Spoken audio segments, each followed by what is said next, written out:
is next because he can't last forever, man. It's it's going to hell quick.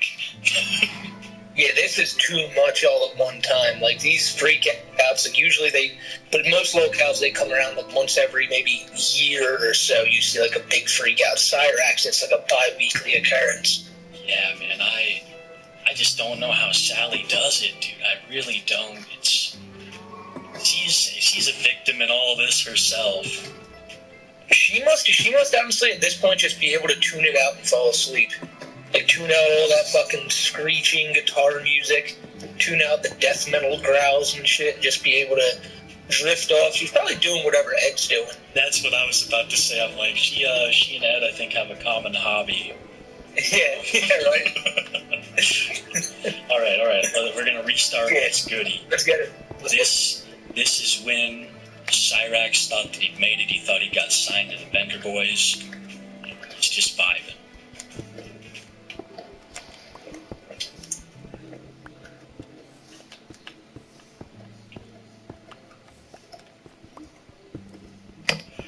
What up, y'all?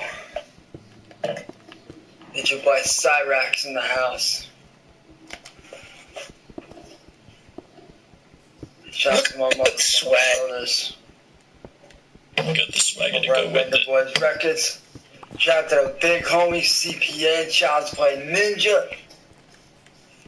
I figured I'd just come in, kick it with y'all. Figured since I'm making it big time, may as well rock the swag. Big time with it, boys.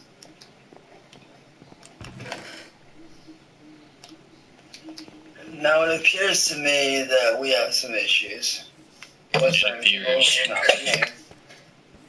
they're being dealt with. Straight up. Boogeyman the Clown's on the list. What's good, bro? Shout out to BBR. Bender Boys Records, what's good? I figured I'd come. Thanks for checking out the stream. Man, celebrate, kick it, chill. Got a brand new dope ass track dropping with some of the homies. Like the big homie George. Hey, George. What's goody?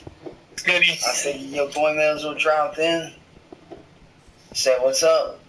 Your blood's gotta run cold when Cyrax mentions you ever, right? Like, oh, that's the big homie. That's my best friend. That's my little brother, my little sister.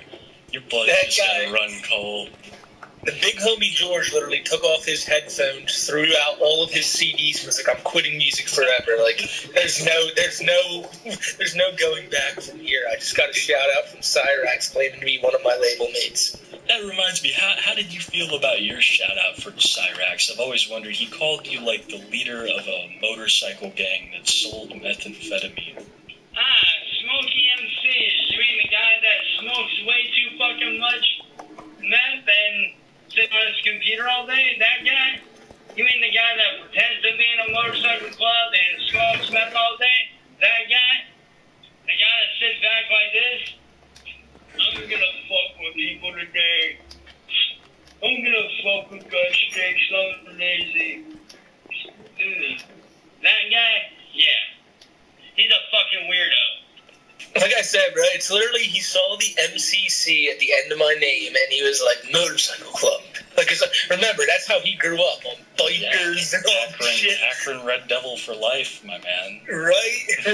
And he saw that, and he was just like, wow. Like, he's like, he thinks he's in a motorcycle club. What a dickhead. Like, this guy, he thinks he's in a motorcycle club, and he clearly isn't, because look how, like, fat and Hawaiian he is. He would never be allowed in a motorcycle club.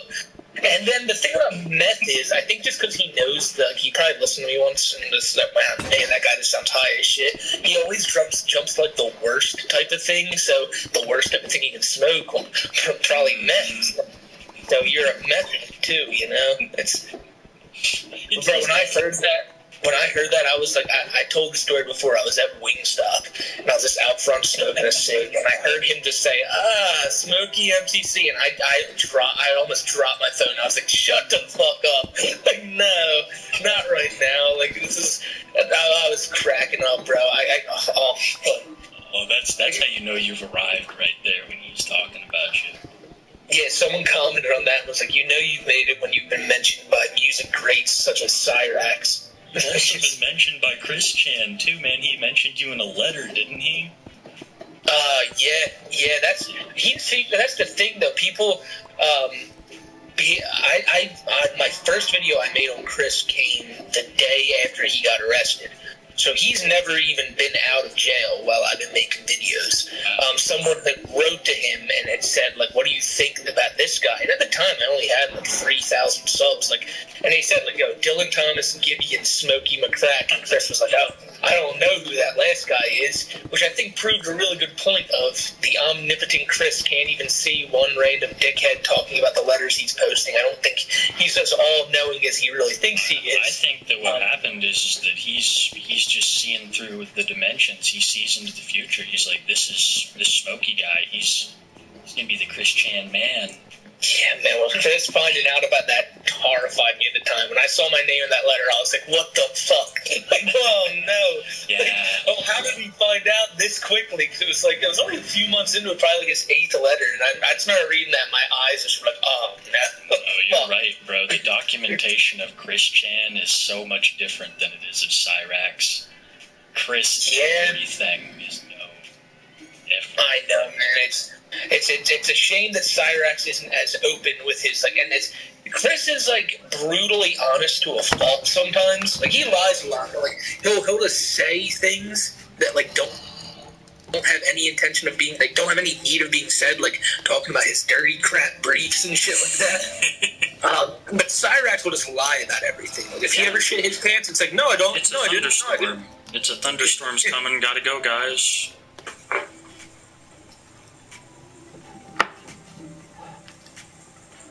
Ah, shit, y'all guys, it's storming out. Gotta go.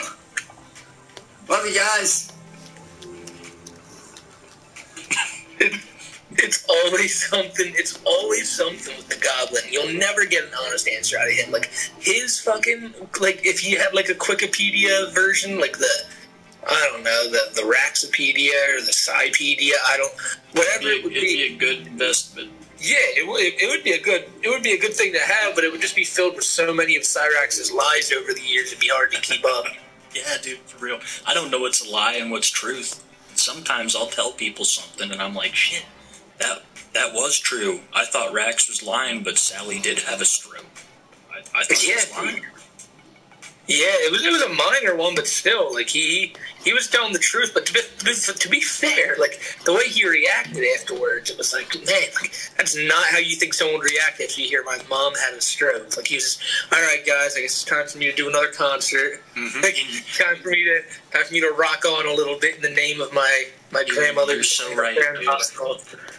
I'm working on a video right now about him and his leg, right? You've heard about the whole leg thing. Oh, yeah, the leg. He's going to lose it by the end of 2023. And it's all he cares about. And you can tell that he really cares about him losing his leg, but he didn't give a shit about Sally's stroke. It's very true, about bro. him.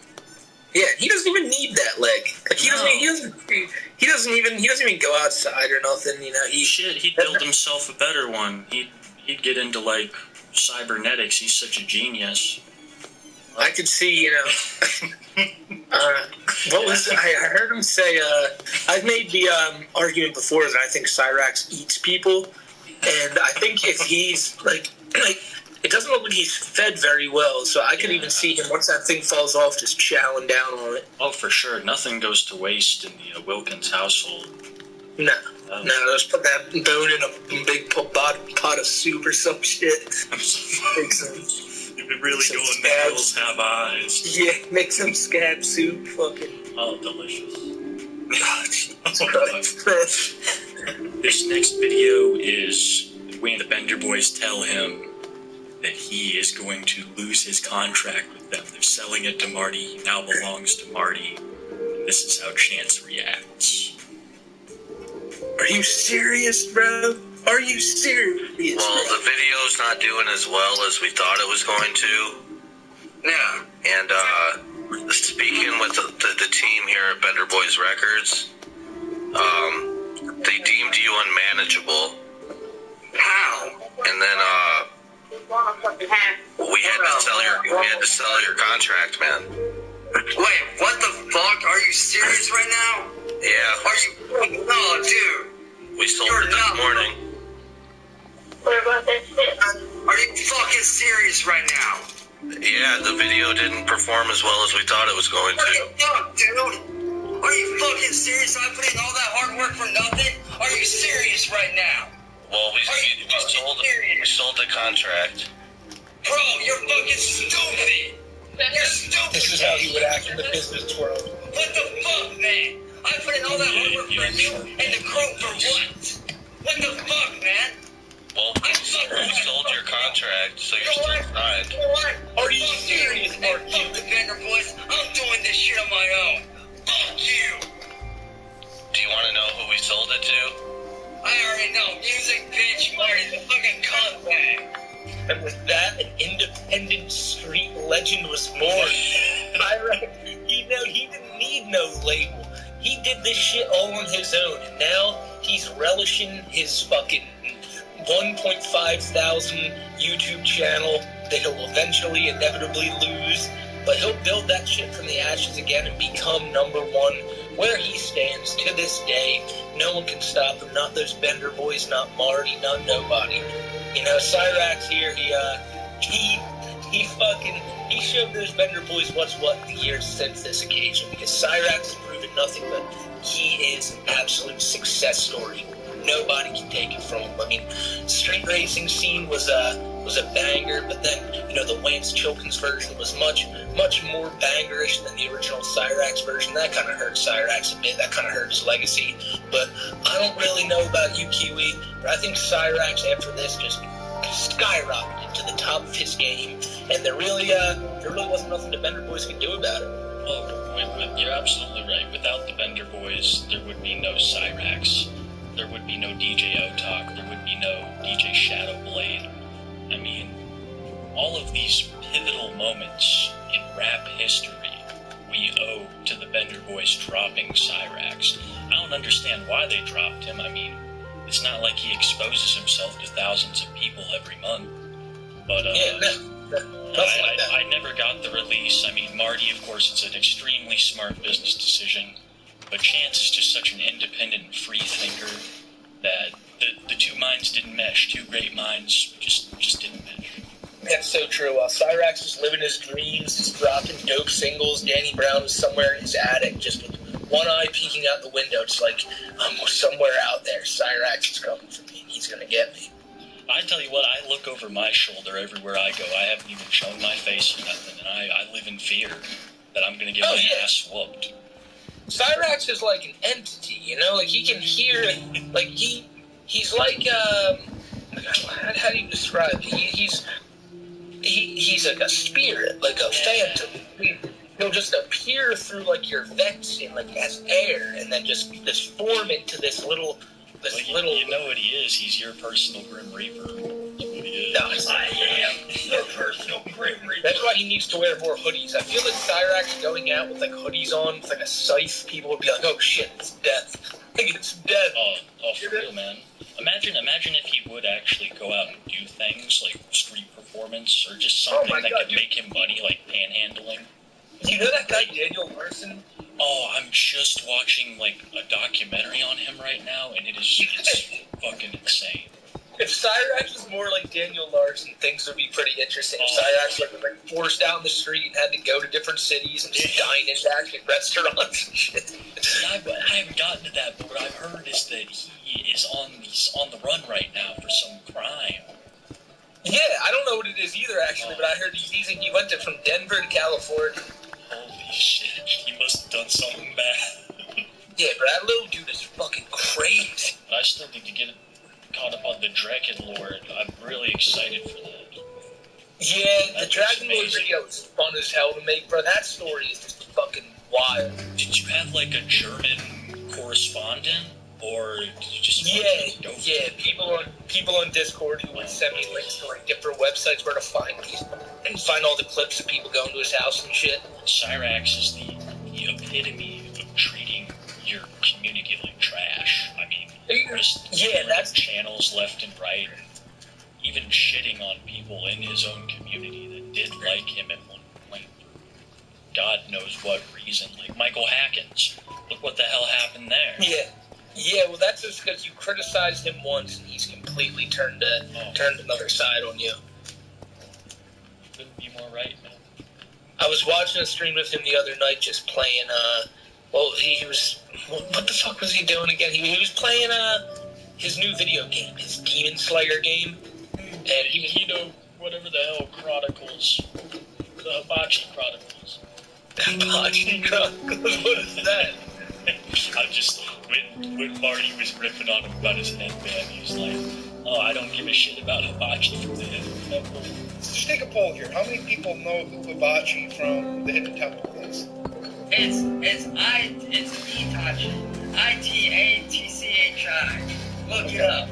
Look up Itachi Uchiha, bro. I wish that I didn't hear Marty a few months ago, or it was like a month ago, talking about Cyrax's Christmas wish list, and on it was like a samurai robe. And he was like, if there's any gift anyone should get Cyrax, it should be this samurai robe. Yeah, dude. I feel like if anybody out there is like planning on doing anything for Cyrax, which I strongly do not recommend, get him a new camera and get him some costumes, and that'll be good for everybody, man. Yeah, dress him up like in funny little outfits, like dress him up like get him like a colonial general outfit with a powdered wig. I was thinking like a dinosaur, maybe. Like just have him show up on stream and be like, Marty, this needs to stop. All the while there's like a big green dinosaur head all running on top of him. You see the flames flowing out and shit. Maybe get him on like a Teletubby. Like, yeah. Like that type of shit. Like you know, once again, I'm with Kiwi on this. Never buy Cyrax anything. Never give that man a red cent of your money. But, you know, if you're absolutely inclined on doing it, like something like, I don't know, dressing him up like Pikachu. Or like Sonic. Or like Chris with Sonic. Dress him up like a Sonichu.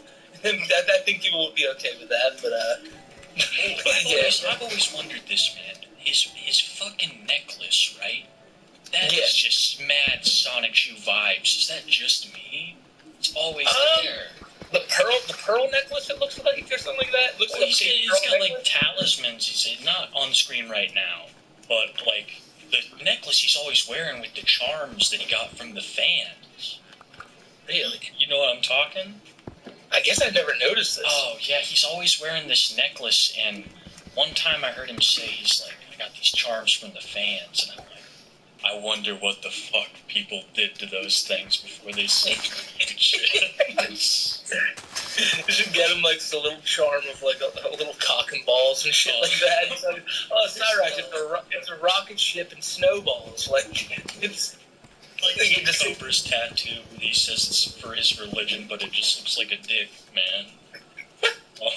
I've been watching more Cobra shit. I saw this thing to him getting arrested on Christmas. Yeah.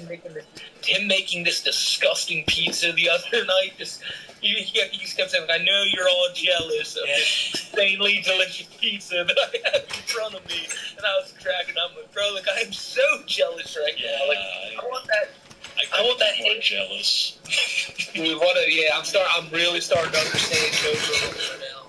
Oh, it's all about like the inside jokes. That's what's crazy. Is like I didn't know what TWU meant for the longest time. Yeah, I don't get it. I see people comment that on my stuff all the time. I'm like, yeah, all right. It's that's what's up. And dude. And then when it's like TMWU, that's most definitely what's up. So it's like when you say something's good. I use it in my real life now too much, man. I use it on like, that's what's up. Like, fuck, I'm lost. It's gone too far, Smokey. It's in my bones. Again, like these little cows, like I said, with Dragon Lord now, walking around the house like, you got people on your lawn and you're coming at him with sticks and... Dude, oh my god, I just stand out front of my house now. Sitting like a road with a big stick and my hose in one hand, like, it's just gotta defend my shit from the haters. You know, one comment I got a lot on that Dragon Lord video, and it's something that I didn't think of bringing up in the video, But people are like, man, you got to give it to Dragon Lord. Unlike Cyrax, he actually shows up and confronts every single person that comes to his house. Like, Cyrax never do this.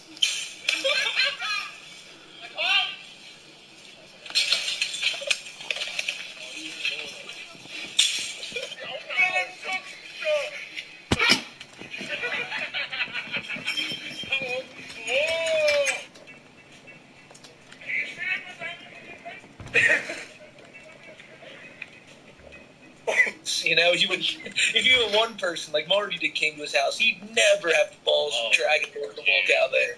Dragon Lord, you're right, dude. But he's big too. He's a big guy. He ain't fucking Cyrax. What was it? Didn't he get in a fight with one of them on camera? One of these. Yeah. guys? Oh God. Yeah.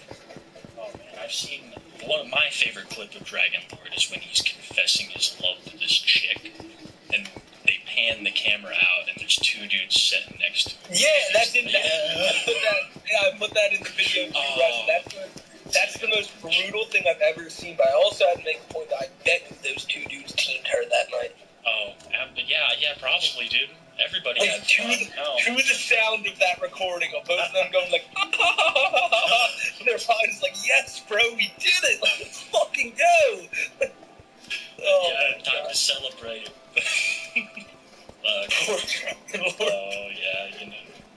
Dragon Lord, there's a woman out there for you. Hopefully, she's of age. Alright, on that terrible note, you ready to move on? Hell yeah, bro. Okay, the next one is, it's a little obscure. I call it $100 a night. And it's where, do you know what I'm talking about? What's the skull scratcher comedy? Yeah, it's when Cyrax is making his demands to Marty on he needs $100 for Skull Scratcher's comedy to even happen. How bad do you want it, Nick? I like how we start the video with a winged chair squeak. Exactly, man. Alright, the deal I made you is not that fucking hard to figure out, motherfucker. It's not that hard to figure out. You pay me $100 a night after every show for an hour to either my Cash App or my PayPal. God, he's so That's smart. not hard to figure out. That doesn't take a rocket scientist to figure that shit out, dude. You're gonna pay me $100 a night after every show. And if I even get to the notion of you trying to flake out on me, well, guess what? Sarah's gonna know about it, and she'll get the money from you. Because trust me, Saren already don't like the fact that you're trying to fuck me over as is. So like I said, Nick, it doesn't take a rocket scientist to figure this out, dude.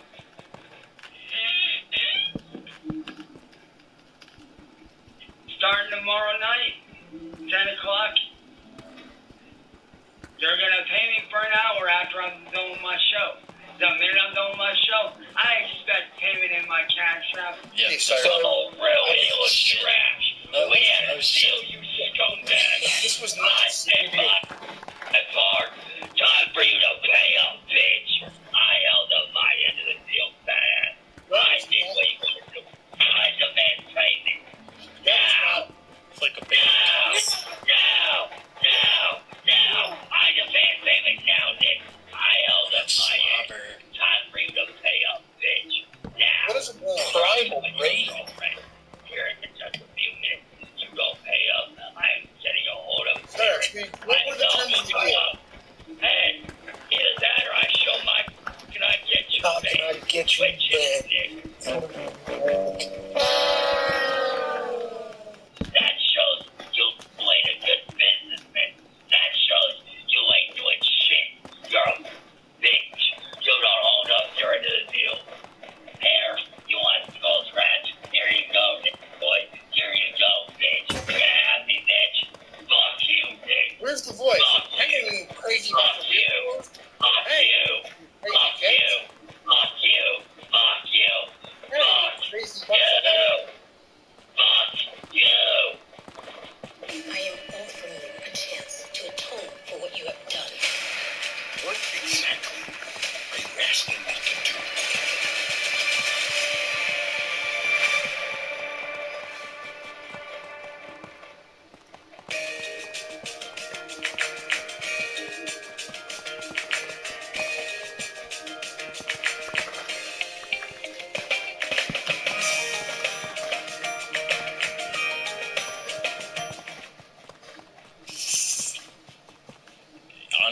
probably the angriest I've ever seen Chance. Ever. Oh, hands down, hands down. You know, he in the beginning there, he was saying how, you know, it doesn't take many people to figure out, like, that $100 a night isn't that bad. Well, my Hell uncle yes. works at NASA, and he works on rockets, and I asked him about this, and he couldn't figure it out. Like, he was like, wow, like, this is, like, why would someone pay this little gremlin $100 a night for anything? Like, he looks like he can't do shit. And so, you know, apparently Cyrax's theory that rocket scientists even they could figure this out. No, like, it's a tough question for anyone to pose. And for him to freak out like that, like he did, you know, I don't even think he knows where he's at in those moments. He's literally in blind rage. It's just, he thinks being loud or screaming, jumping up and down is going to get him what he wants, because all throughout the years, he probably just had to do that whenever Sally didn't give her what he wanted. Exactly. And she was just like, fine, just shut the fuck up and stop doing this in the middle of the road. I don't even know how to explain it, man. He's got like two emotions, for fuck's sakes. He's got being smug and all fake happy, and then there's this. This lies just beneath the surface at all times. And if you're a little old lady, then watch the fuck out, because Or a 14-year-old. Yeah, just anybody who he thinks that he can get. Yeah, and that's the thing. He's not willing to stand up to somebody that is more physically capable. Like, Ed whooped his ass. They say to pick on your own size, but the only people who are Cyrax's size is kids, and you don't want him to pick on them. No. But that's who we choose to go. That's who he chooses to go after. He chooses to go after little old women. Chooses to go after kids. Chooses to go after blind kids, because even someone as weak as Cyrax has to find someone weaker to attack. And it's just, oh man, he's a gross individual. Oh, he is. That's what it's all about. It's preying upon them. Getting anything that he can out of anybody. That's what he's about, without putting it in word. With a polio-sickened tiger. Polio-sickened tiger. Just hunting his prey as it sits there, just like all these scabs on his back from his years of just not, like, I don't know where I'm going with this, man. What are you going to say? I might have to put that into an AI art generator and throw that up right here. That polio-stricken tiger, because that's golden. I've never heard that said. But you couldn't be more right, man. It's like, he's gonna lose his legs. But He really is. I had a comment, man. Oh, I had a comment that really killed me the other day. It was said that at least when Chance has no legs and he's in a wheelchair, he'll truly be the Drift King. And that's a good one. I still remember I was cracking up. It was like, do you guys realize that Tony the Black Dragon's Christmas wish came true pretty early? I hope one day you put in a wheelchair. That was another. I had a comment like that too, where they're like, "I'm starting to believe in the Black Dragon." Yeah, right. Tony's a fucking oracle. Oh, yeah. He is. He's like that little dude from, what the fuck is it? From 300, you know, the traitor. I tell you though, man, I've seen Tony do some depraved shit. Really? I've seen him do some fucking stupid shit, some like freakouts, but I've never seen him do like anything too much. I haven't dug too deep into the guy. You dig too deep into anything and you hit shit. It's like I've seen way too much of Cyrax too, but Tony, he's up there with Rax. Definitely up there with Rax. Jesus, bro, Jesus, it's disgusting that there's more people like this out there. You'd think Cyrax is a rare breed, which he absolutely is, but the fact that there's someone even out there comparable to him. Yeah, and we're lucky that they're not like 6'8", 300 pounds. Yeah, right? We'd be fucked, man. Yeah, who's that guy who's like obsessed with the other guy obsessed with the Green Ranger, who also said like he'd be in a relationship with a minor? That is Jared Genesis, I believe. I was planning on getting into him one day. He's able-bodied, right? Like, he just seems like a normal gym guy. Like, he doesn't seem like he's like fucking ripped, but that's someone who you should be afraid of. Because like that dude, he could probably do something. Now, I'm not giving him any credit. I don't know nothing about the guy. He's probably a fucking wimp. But he's rather like that's just someone who's much like probably a foot taller at least than Cyrax. Has more weight on him than. But I bet you if I looked into him more, because I have like no knowledge on the guy, I'd probably come to find out that Cyrax would probably kick his ass. So. He's like a crossbreed between Rax and Chris Chan. He lives with his parents, and he's abusive to him, and he screams at him. Jesus. The whole Green Ranger thing for him is he hates the Green Ranger. Did he meet him at like a gym or something? Yeah, he met him at the Green Ranger's like own dojo. The guy who recently passed away. That fucking. Yeah. And What's Jason David Frank? Yeah, R.I.P. man. I gotta do my concert for him after we're done here. But yeah, right. Fucking. So Jared visited the dojo, got his ass whooped by Frank, and Jared was like, "Oh yeah, but I'm still good. Give me a bill." Frank was like, "Trash." No, go fight Charlie Z. And I could be a little off on my lore there, but I'm pretty sure that's the Jerry Genesis. Yeah, we're gonna go with that, bro. That's his new story now. Even if it's not, that's what we're sticking with. The Green Ranger won one last fight the day before he died, before slipping into the grave against Jared Genesis. He walked into the sunset a hero, and with Cyrax's guitar sound serenading him as he flew up to the sun. Like, just cue the 80s end credit music. Exactly. This is when fucking Ed had punched him right in the mouth before. I thought that he had lost his teeth. I thought he didn't have any front teeth because they were just so covered in blood. Yeah, and you can tell that's some legit shit because if he didn't get punched in the mouth by Ed when Marty brought it up, he'd be like, "No, the fuck I didn't, you fat piece of shit." But instead, he just pauses and is like, "Well, gee, if it wasn't for you guys, I wouldn't have to go off." Basically confirming that because he went off, Ed punched him in the fucking teeth. You need to quit. How? You were screaming at me earlier and telling me that I... Because you deserve it, you piece of shit. Same thing. Shut up, Morty. I don't deserve shit. Everything you've done to me needs to quit. His best rhyme ever. You need to back off. Enough is enough. You've put me for 6 fucking years. It's time to grow up. Be a man and Schmeckle.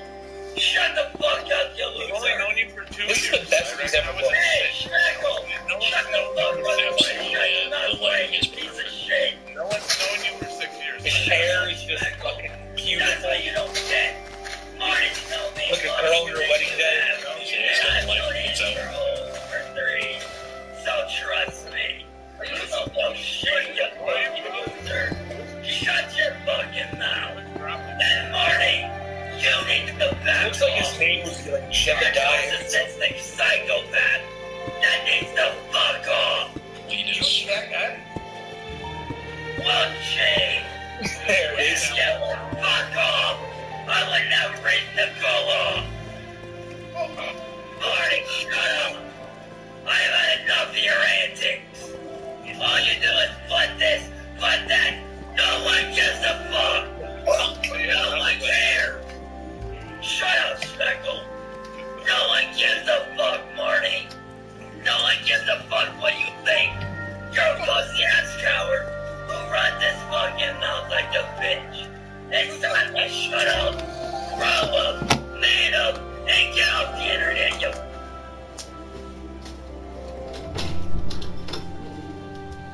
I'm ready for your sandwich.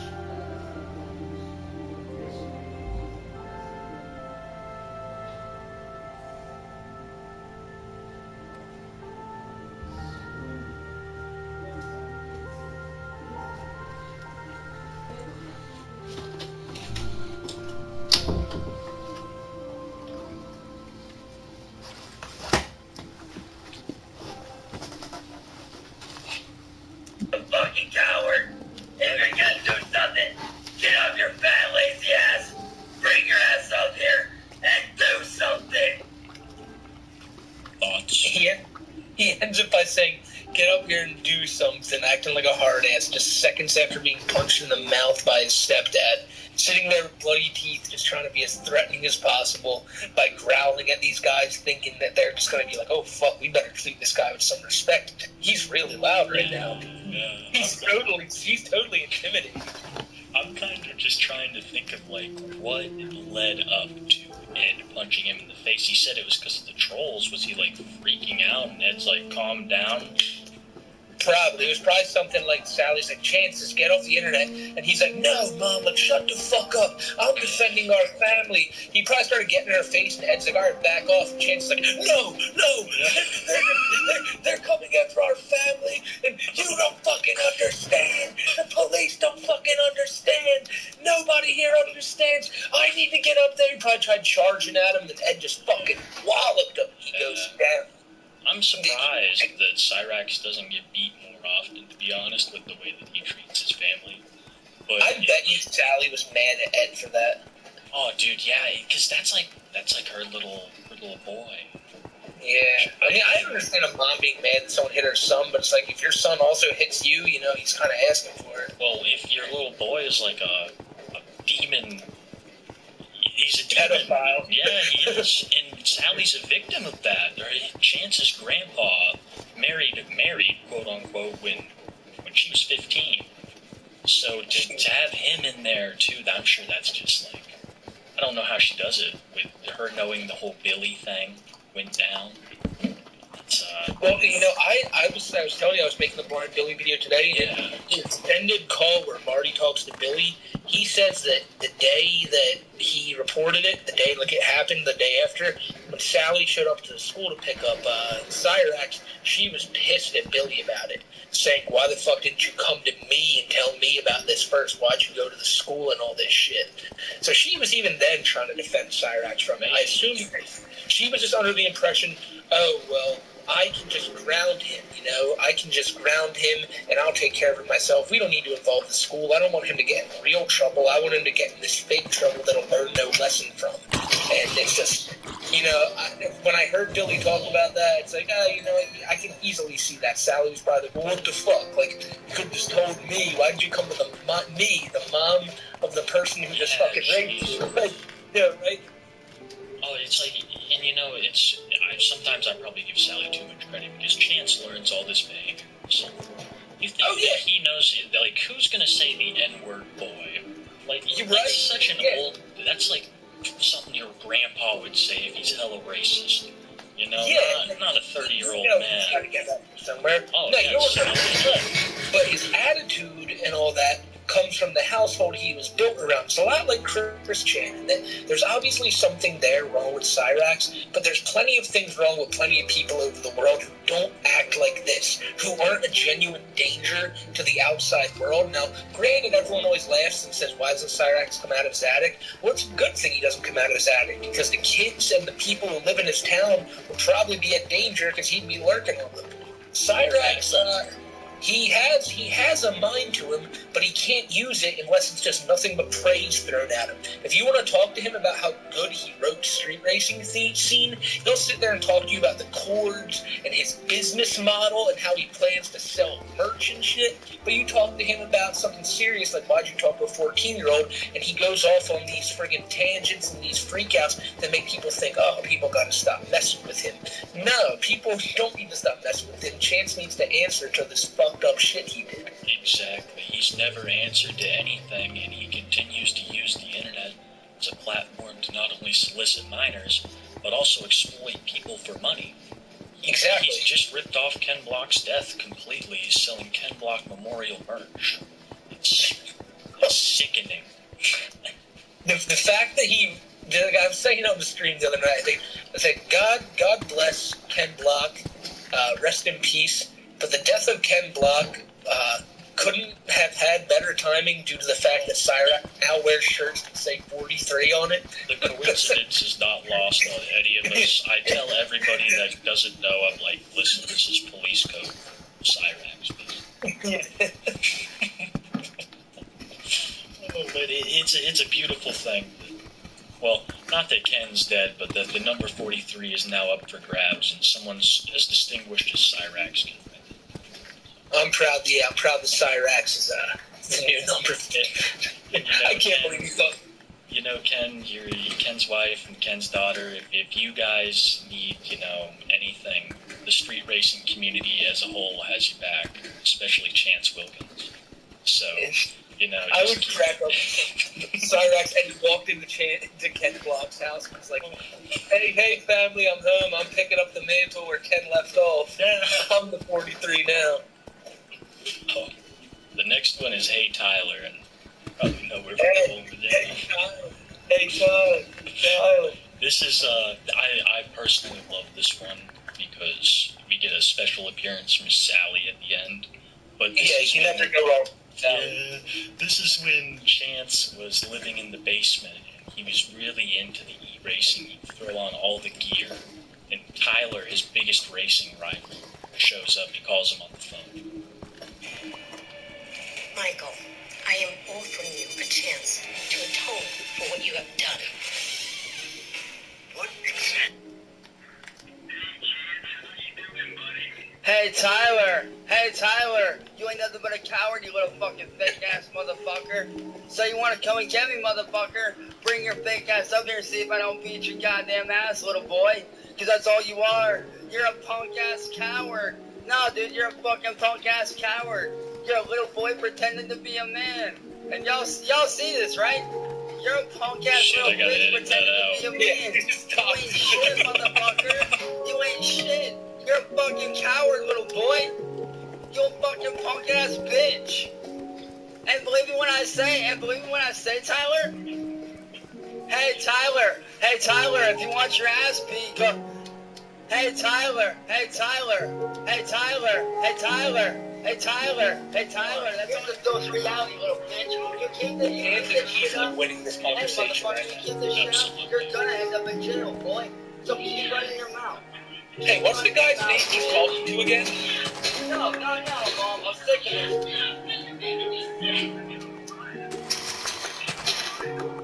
Bullshit, motherfucker.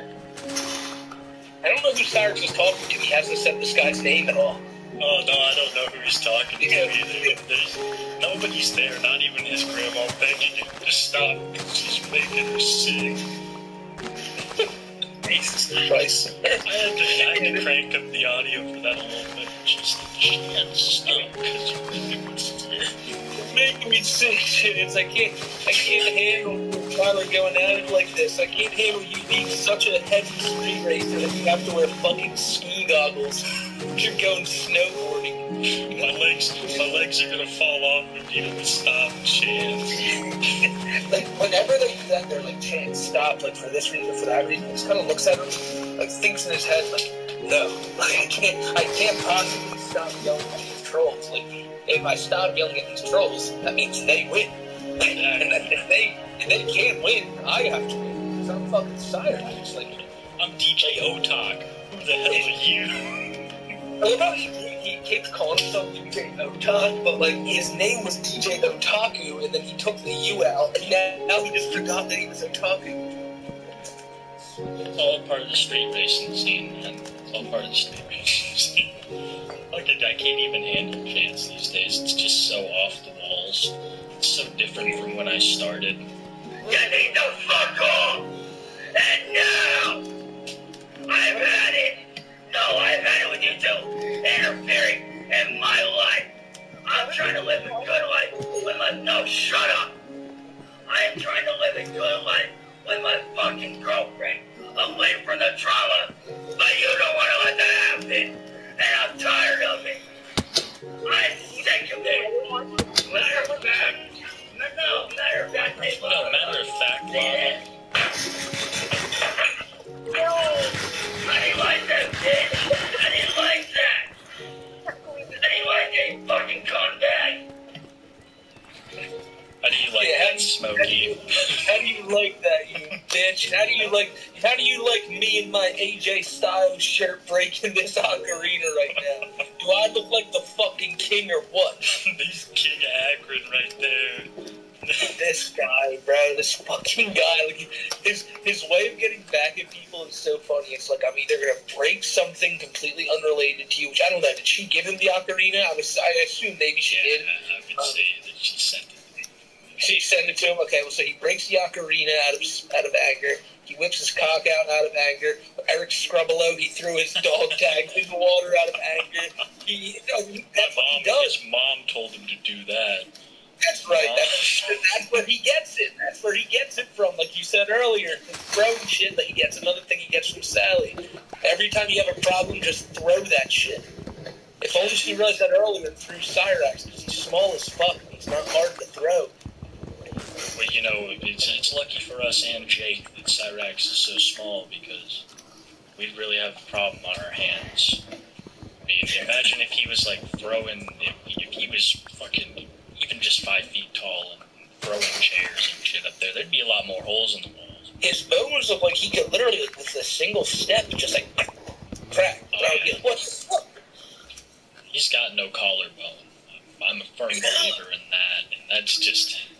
That leaves you pretty vulnerable up in that area, I think. I think that she drugs him before it gets too out of hand. She's like, oh, I don't know if you've seen those cartoons. They're amazing, by Kinky C, and they're the Cyrax cartoons. Well, Sally would, like, drug his Hot Pockets. And yes, I've heard. Yeah. Yeah. And I think that's what's going on. I think that, but it's in the sludge that they serve him. Some of those streams with him before, like, I remember there was one stream.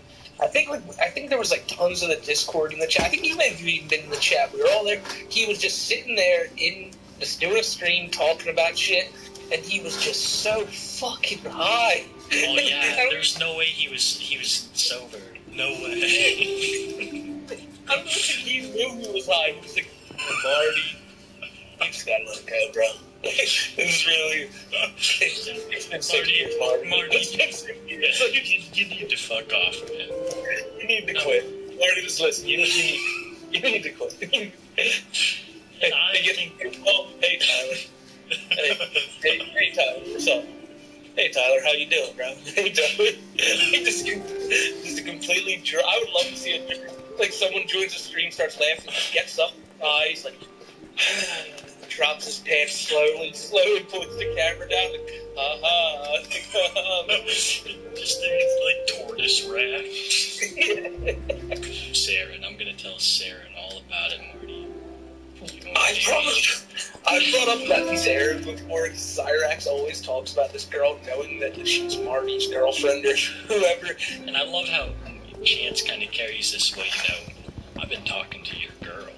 And she don't like what you're doing, Marty. Like, that's like right there. It's just the ego gone wild, man. Really gone wild. And I think that's the only way that he's survived this long, is by making his perception his reality. You're 100% right. Like, you think you would say something about Grease Wizard, right? Because Grease Wizard has, like, the two Cyrax videos online, and he never said a word about him. Because, you know, if you're not, like, going after Cyrax, he doesn't even probably know you exist. He really doesn't. He probably just doesn't even know what's going on here. Like I said, I don't think he's ever watched one of my videos. I'll be honest with you. I really don't. He doesn't have the attention. It doesn't fit in with his shit. He's either hopping in a live stream or he's, you know, watching Ken vlog. Bro. Now you couldn't. I think he's watching some weird fucking anime too. Like, he's probably just sitting there in his living room, or even not his living room. He barely ever goes down there. But he's just sitting there watching his anime. Then just immediately his brain just clicks, and he's like, Marty.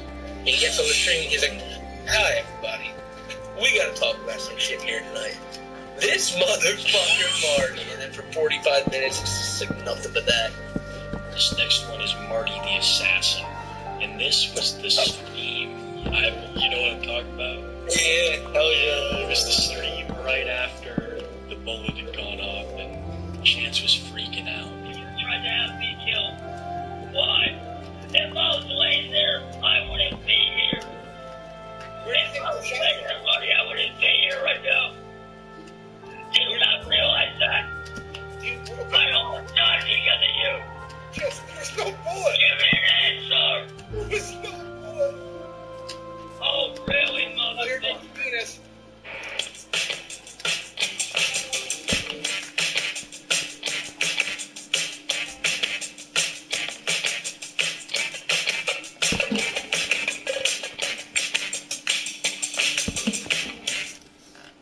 It all started with that mix. was obsessed with it. But I had to make it my own. Just listen, focus, create what you want to be. Just let it fly. It doesn't matter where. Music gives us that spark.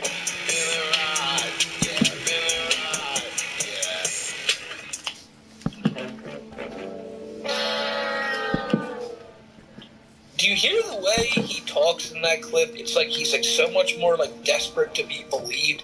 It's because even at the time, like he knew this wasn't a bullet. He knew that like he knew there was no bullet hole in the window. That's why he never showed the window close up.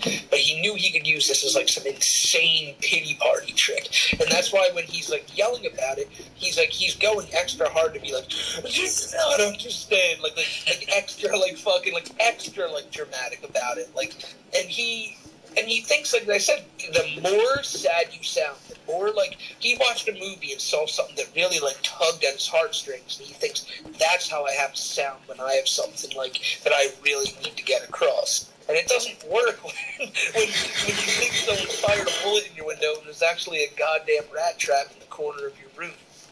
You know, it is crazy because Cyrax, I feel like half of him knows the truth. Or not even half, just a smidgen, right? Just a little bit of him knows that nothing happened. His rage would not be any more intense if an actual bullet had gone into his mattress.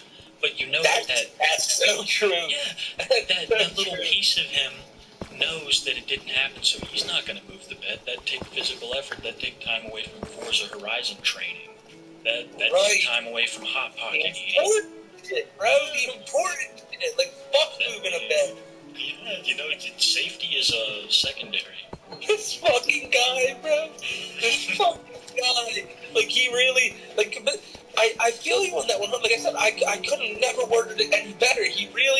He's so convinced, like, he's convinced himself, even though he knows, like, the second the shot went off, he looked in that direction, like, kind of, like, half-heartedly, like, what the fuck? Like, you could tell it really startled him. And then when he looked over there, he kind of processed, all right, something just happened over there. It was probably the rat trap. So what else can I do to make it seem like something else? So he looks around the room, goes back to bitching, and then a few hours later was when he kind of like, someone tells him, oh shit, that was a bullet. And then he realizes, oh holy fuck, if there was ever a moment where I could tell the trolls something serious that happened to me and blame it on them and maybe scare them off, this is it. And that's where this fucking... Yeah, that's where this fucking freak out came from. Got one more video left. Are you ready? All right, let's go.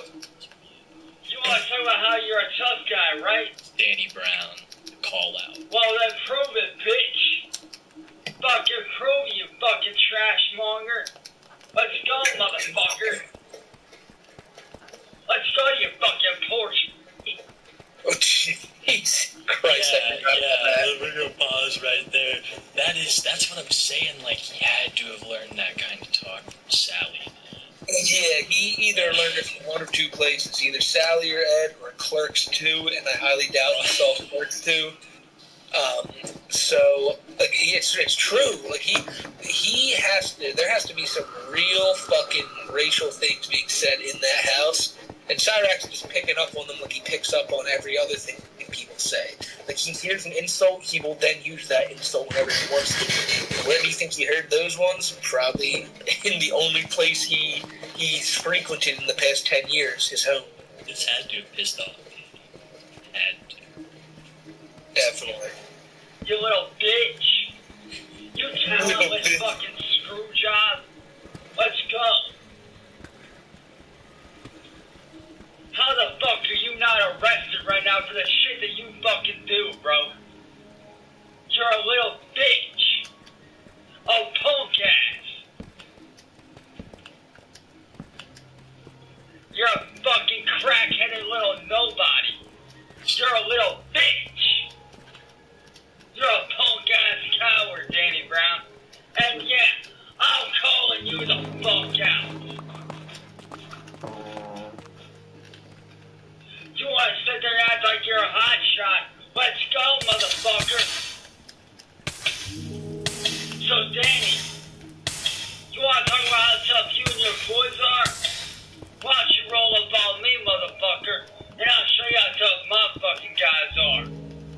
Because that's why I say I know a lot more crazier motherfuckers than you do, bitch. And trust me, you ain't afraid to throw down, motherfucker. So you want to do something, Danny the bitch, Brown? Danny the pedophile? Come on. Do something. I want you to. Run your mouth one more motherfucking time, boy.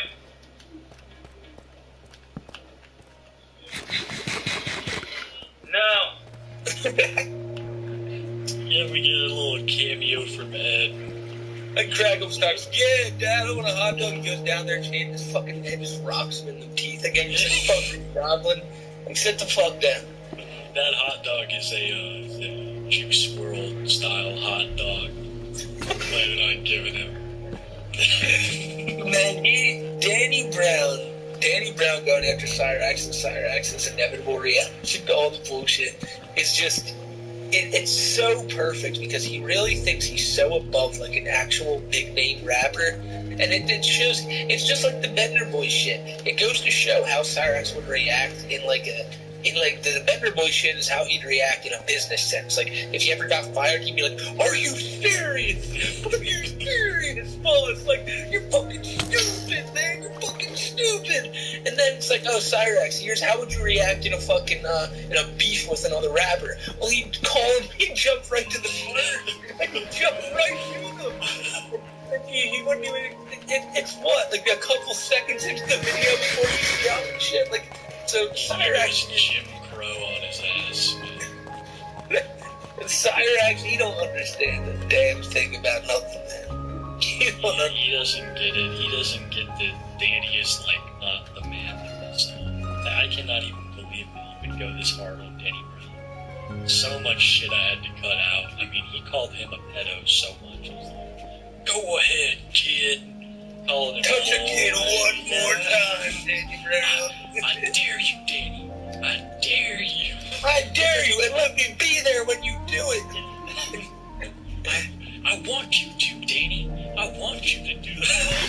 He's such a, like, see, Cyrax, he always does this, like, he unintentionally, like, wishes for these people to commit terrible crimes, like, just to get even with them. Like, he told Marty, he's like, Marty, why don't you drunk drive your fat ass up here at my house? No, that was the Blind Billy video I was making, and I'm like, why drunk drive? Like, why do you want him to do that? Like, you're so, like, you just want him to, like, put himself and other people in danger. You don't give a shit, because then you can sit here from the comfort of your attic and just be like, cool, I win now.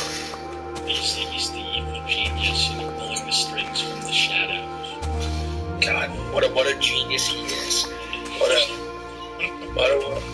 What a great king of Akron we have. You ain't gonna find this on Google. You ain't gonna find Cyrax. You're gonna click on a video and see Cyrax standing there going, "They're a little baby." We'll get that. We'll deal someday. And you know, the day it happens, Cyrax. When the story of Cyrax reaches a bigger audience, I feel like people are just, it's gonna be appalling. It's gonna be like, oh my god, like, what is this? This is some TLC level shit. Maybe TLC pick it up. Hell, that's where we need to go. This is some dark shit, bro. I think the pedophile shit just drives it over the edge. Like, oh yeah, it just makes it like, I don't know. Like, I think the only people who would touch this would be like HBO. They'll just put like they'll do like a whole fucking like I can see them doing like a docu-series, be like Chance Wilkins, age 32. It's like Chance Wilkins grew up here, and like, I don't know where I'm going with this, but I can just see a wild documentary. Like Chernobyl, just like bleeds. Yes, God, Chernobyl was so fucking good. Chernobyl was so good. There's radiation everywhere. You gotta wear a fucking hazmat suit. The similarities are uncanny.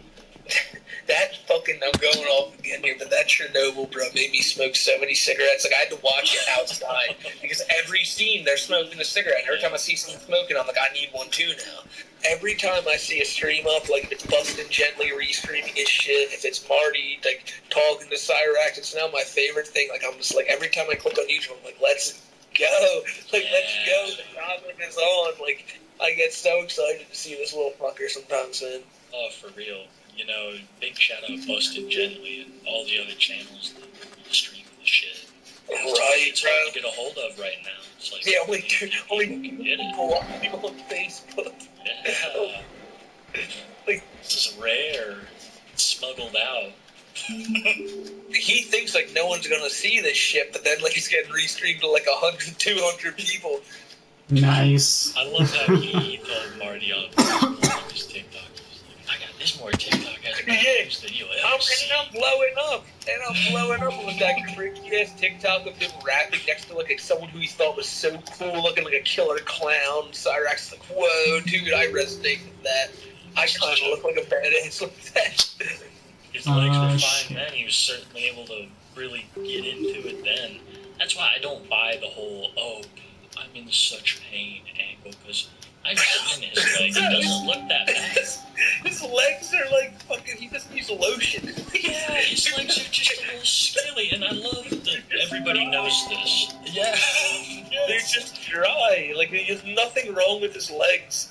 And he's sitting there legitimately, and I really think that he legitimately fears for his legs, just because the trolls have been telling him that he's going to end up like only use me blade. Look at them legs, they're still hanging on. They're still hanging on. We'll have to do maybe a sequel on Cobra in the future, but I think we covered some of Cyrax's best moments. So, Smokey MCC's channel is going to be down in the link in the description below. Be sure you go and subscribe. He's got great Cyrax, Chris Chan content, IRL content, anything you could want. If you guys are for some reason not subscribed to Kiwi yet, like get your ass to the sub button. Like you gotta do it now, or else Cyrax is gonna like haunt you because he looks like a little spirit, like a little ghoul. We'll pay him $100 a night to come get you motherfuckers if you don't subscribe to both of us right now. And he'll do it for $100 a night, but I mean, we're probably gonna have to scam him after that first night. We'll probably get one night out. I sold 37 people, you guys, son of a bitch. Give me my money. Hey, I'm Smokey. It's crazy, it is, because it kind of made me think, I'm like, man, I know I'm getting a little too, like, fucking out there, but is the world really what we see, or is it just Mr. Rax? He's fucking king of the world. Yeah, it's definitely a mind fuck. He's the crazy guy. He thinks he's a fucking race car driving rock star. Well, Smokey, so am I. I'm all those things too, man. You know, I've been watching Cyrax enough. I've learned it. Gone the Dylan Thomas route. It's time to make the metamorphosis. Hey man, I understand you too. Like, my other life, I'm a meth smoking biker apparently. We gotta do what we gotta do. Just to get our names out on that species. Interesting, yeah. Like, that's my dream. That's my literal dream. I want all the people all around the world to just call me the motherfucking DK.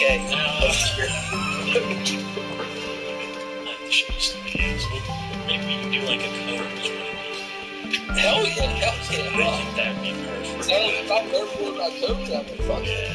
I told him one time, and that's just still a promise I made. This is something I'm totally doing. When Chris drops his next letter, I'm gonna read it, right? Like do how I used to do, like read it, yada yada yada, talk about it, and then for one paragraph, I'm just gonna with no warning and no follow up, just have Kay read it as thank you.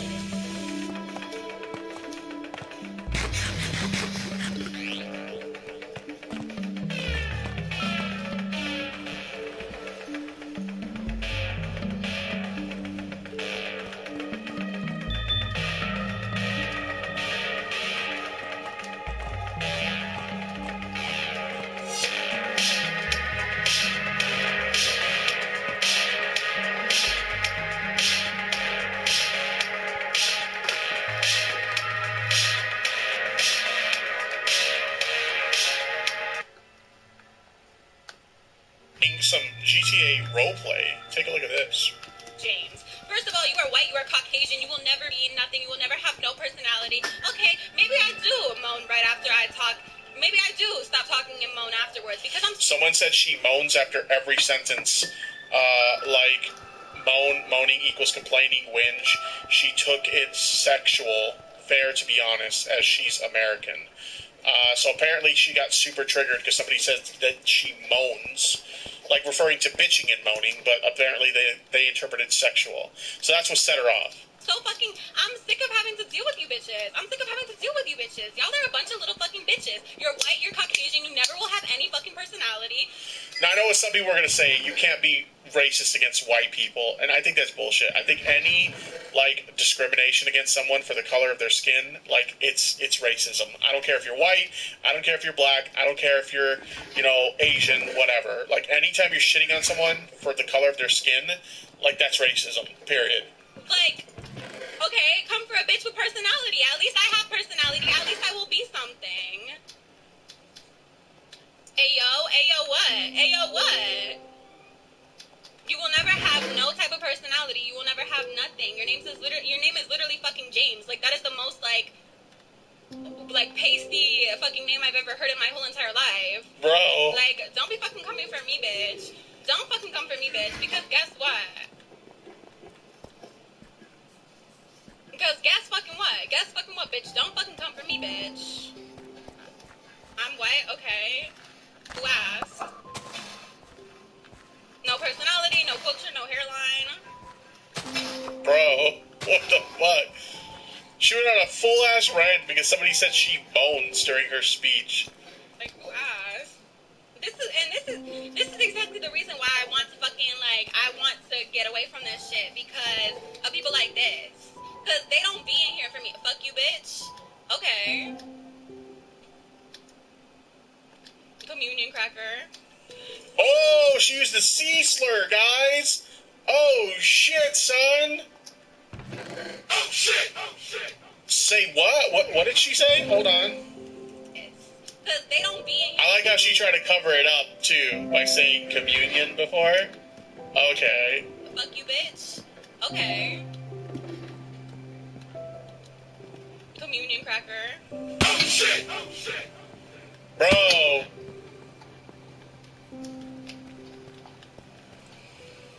Like, I don't give a fuck. Y'all think I give a fuck about Twitch?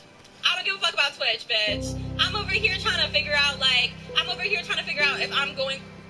Okay. Well, it's a good thing you don't give a fuck about Twitch. Because you got that ass banned. Like, you literally got that ass banned for this shit. Holy shit. Where's this one? I moved some of my soundboard things, so I don't know where this one's at. God damn it, I can't find it. I was going to play the low tier god and get that ass banned, but I can't find it. I have too many sounds on my soundboard now. It's becoming a problem. Actually, I don't think I brought the low tier god one back, because I don't see it here. Well, shit.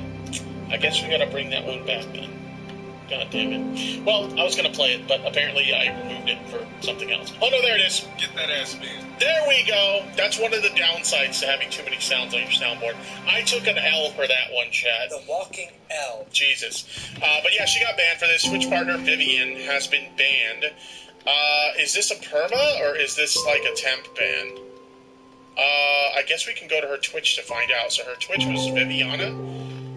Let's see. Twitch.tv/Viviana. Let's see.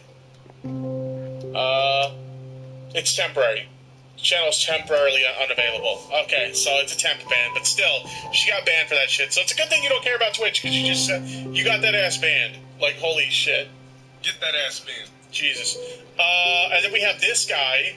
This guy right here, EVE Online streamer, went on a racist rant after being killed by Chinese players in the game. This one's fucking nuts, dude.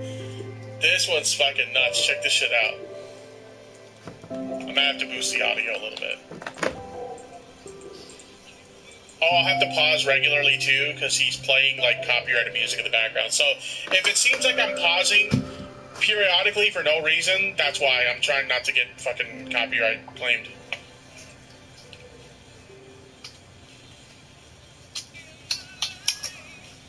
Bro, what is up with this music? Like, what is this music he's listening to while playing EVE Online? By the way, do we have any EVE Online players in the chat? I know nothing about this game, but it looks like the most boring fucking game I've ever seen.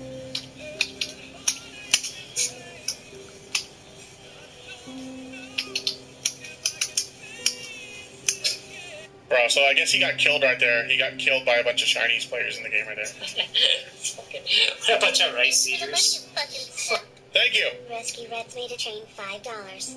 Viviana sounds like they make pumpkin spice their whole persona. Oh my god, thank you very much for the super chat. I do appreciate it. Here he goes. What a bunch of fucking race eaters. Slant-eyed little fuckers. Can't even see their fucking computer screen. Jeez. With a fucking half a dozen of them looking at it. Fucking rice eater pussies. Everybody log in. I can't see my skin. You can't see my skin. Bro, what the fuck, dude? That's what you are. Fucking Grayson in the chat says, okay, Augie. Holy shit.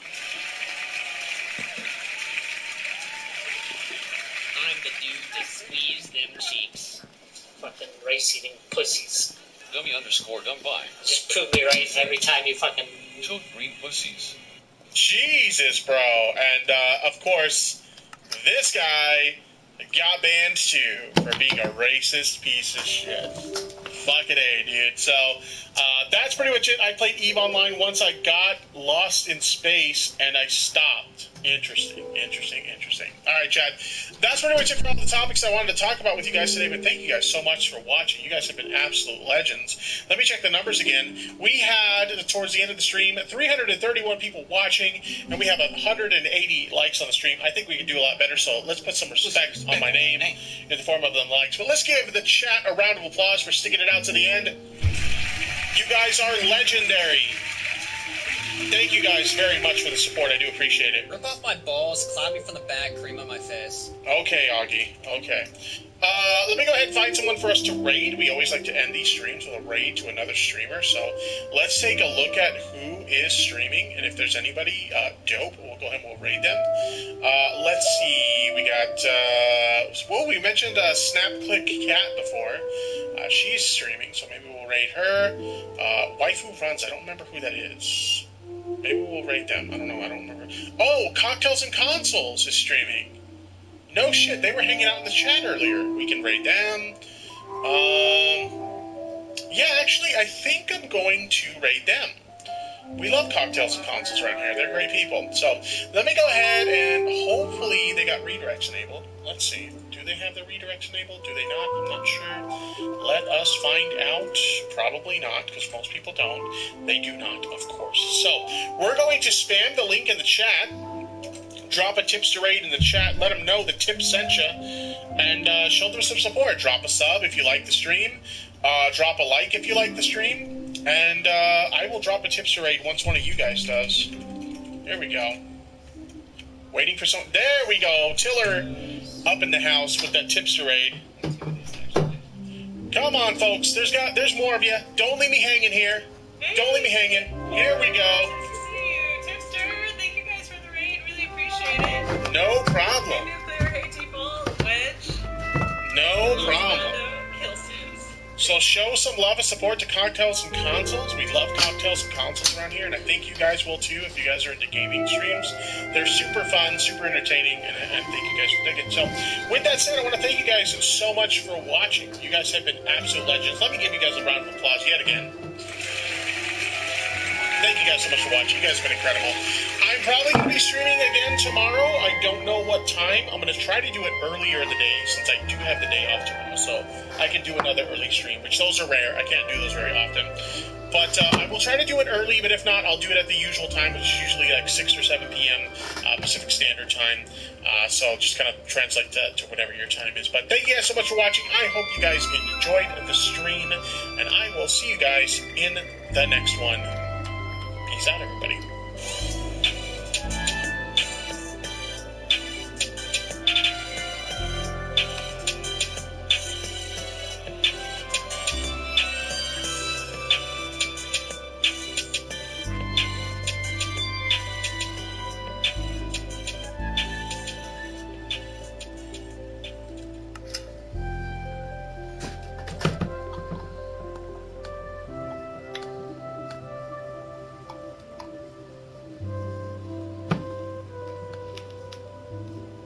And I support Save the Kids token.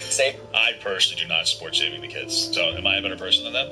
I think so. The kids token. Save the kids token. Save the kids token. Save the kids token. This is #1 bullshit. Yes, it's called Save the Kids Token. They basically copied the exact logo, name, and website of a charity called Save the Children, which, from what I can tell, is actually a legitimate charity. Despite being named Save the Kids Token, they actually did nothing except rob children of their parents' hard-earned money. Hey, listen, think about it. You're just teaching the kids the harsh reality of life. He's just teaching those kids that you're gonna get robbed. And you gotta protect yourself. You always gotta have that thing on you. You gotta have that thing banging all the time, dude. 24/7. You gotta get that shit going. Alright? That's all it communicates to me. If you think about it. Alright, so, who's really the bad person here? Which is really ironic, to be honest. Obviously, the coin was nothing but a classic crypto pump and dump. It's a long story, but to quickly summarize, they had this anti-whale mechanism, which was set up to prevent large stakeholders fatphobic much? who owned more than 0.5% of all the tokens from being able to sell more than 20% of their total supply in 24 hours. Then, in a tragic twist of events, they changed it at the last minute from 24 hours to 1 minute. Nobody that promoted this garbage should ever be forgiven for this. This was a scam from the first minute it ever existed. They used the branding and the name of a real charity that actually saves the lives of children and pretended like they were going to donate money to children in need so they can scam more people. More than $80 million was stolen from the general public in total, and obviously they never saved a single child. Not exactly the smartest move, Rice. These are Well, they're all children, so they save themselves, right? one of the biggest and easiest to spot scams in all of internet history, and Ricegum was involved in pushing them both onto his own fans, which has always been mostly children. And as a result of his own actions, there's probably not a single YouTuber with more than 10 million subscribers who's still alive that is more irrelevant than Ricegum. And he did that to himself. So, this shit pissed me off. It's the only people that can call me irrelevant is, Obama. Fucking Obama, damn.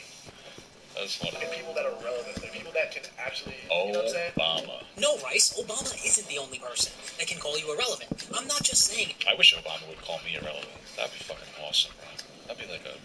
That would just be so cool. Yeah, I beat him. I beat that bitch. Irrelevant, in my opinion. According to this Google Trends chart, in 2023, even My Little Pony is factually 14 times more relevant than Ricegum. I mean, not for nothing. I'm not even memeing here. My Little Pony, you can't use My Little Pony and be like, My Little Pony is more relevant than you. Okay. My Little Pony is, really popular amongst autistic people. And there's more and more autistic people being born every day. Okay. Sorry. Kind of true. There's plenty of people who love My Little... It's just fucking weirdly popular. Okay? It's just kind of the truth. A YouTuber with 10 million subscribers. Yeah, that makes sense. It's My Little Pony, dude. My Little Pony is freaking based.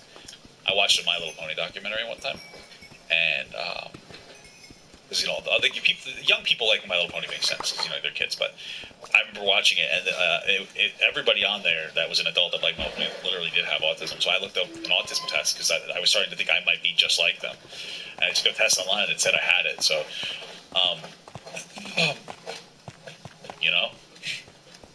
who knows? I don't. I'm just kidding. I don't have it. So, I self-diagnosed myself with autism, just like everybody on TikTok. So now I actually basically have it. So if you guys don't know what Rice is up to nowadays, aside from being another pretty irrelevant YouTuber, he runs this OnlyFans agency type of thing. Now, what a scumbag! Is that what he's doing? He's fucking. Well, maybe there could be some positives for that. There's a whole thing. It's actually funny to me.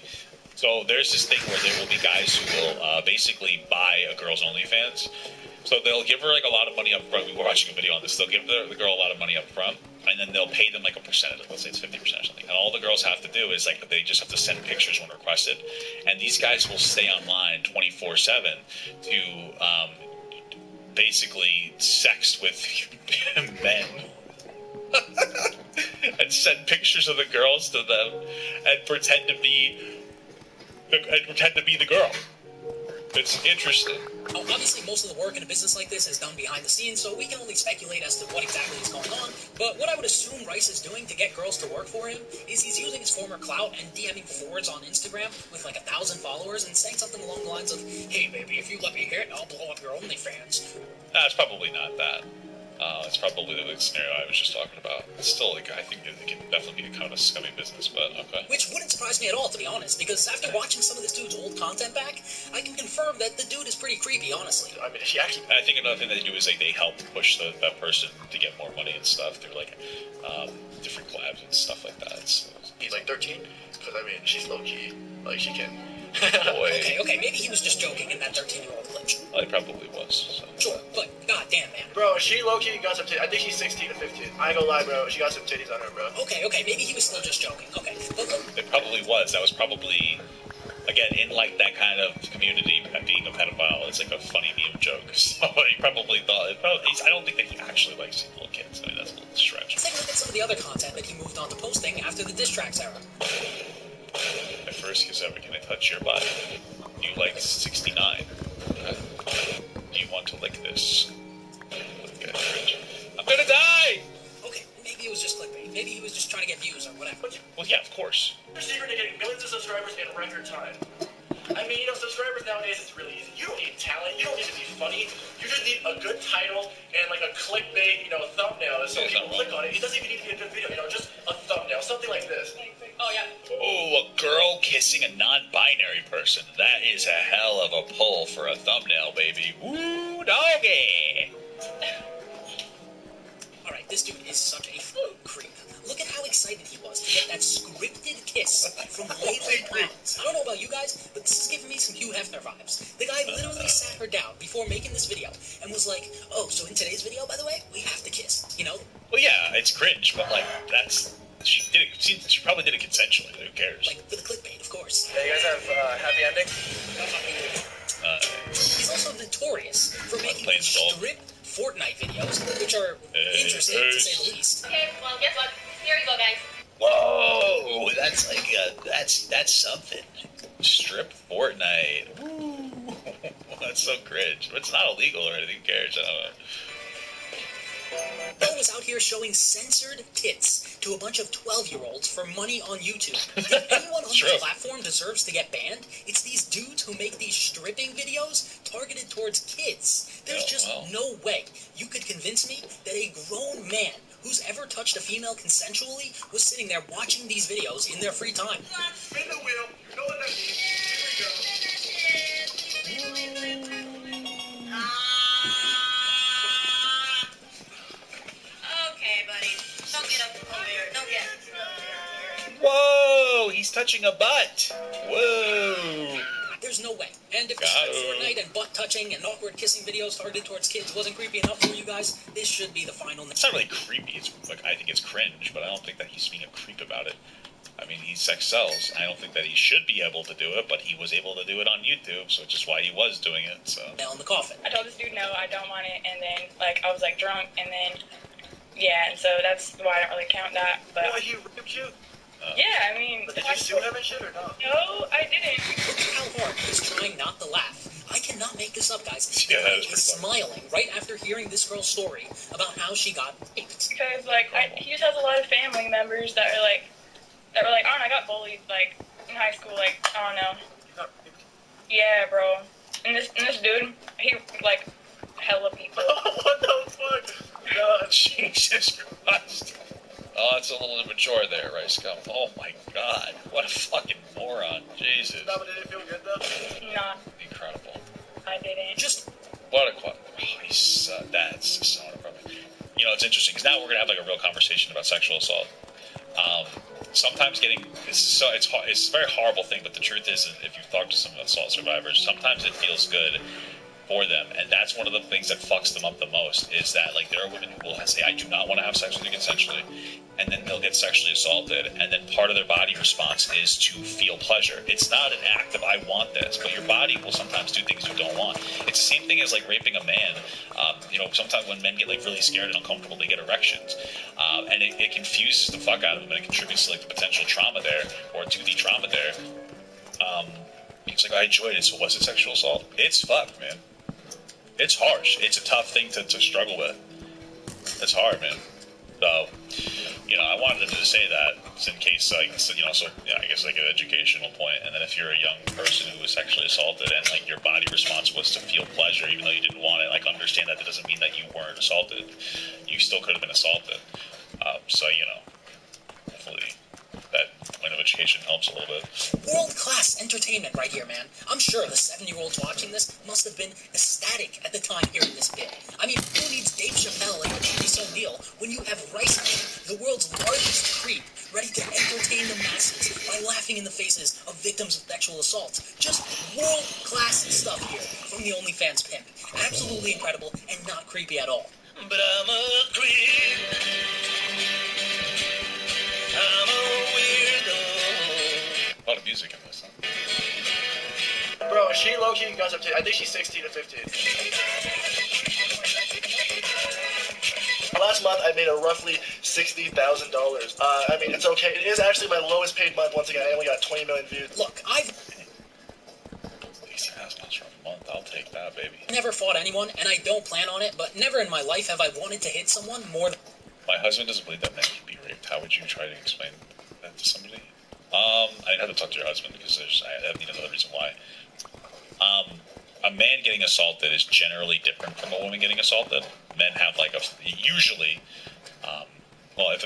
first of all, a man can get assaulted by a man who's stronger than him, right? Because a lot of times, like, this will come from like a person who is physically stronger than the other person, so that they feel like they can't defend themselves in some capacity.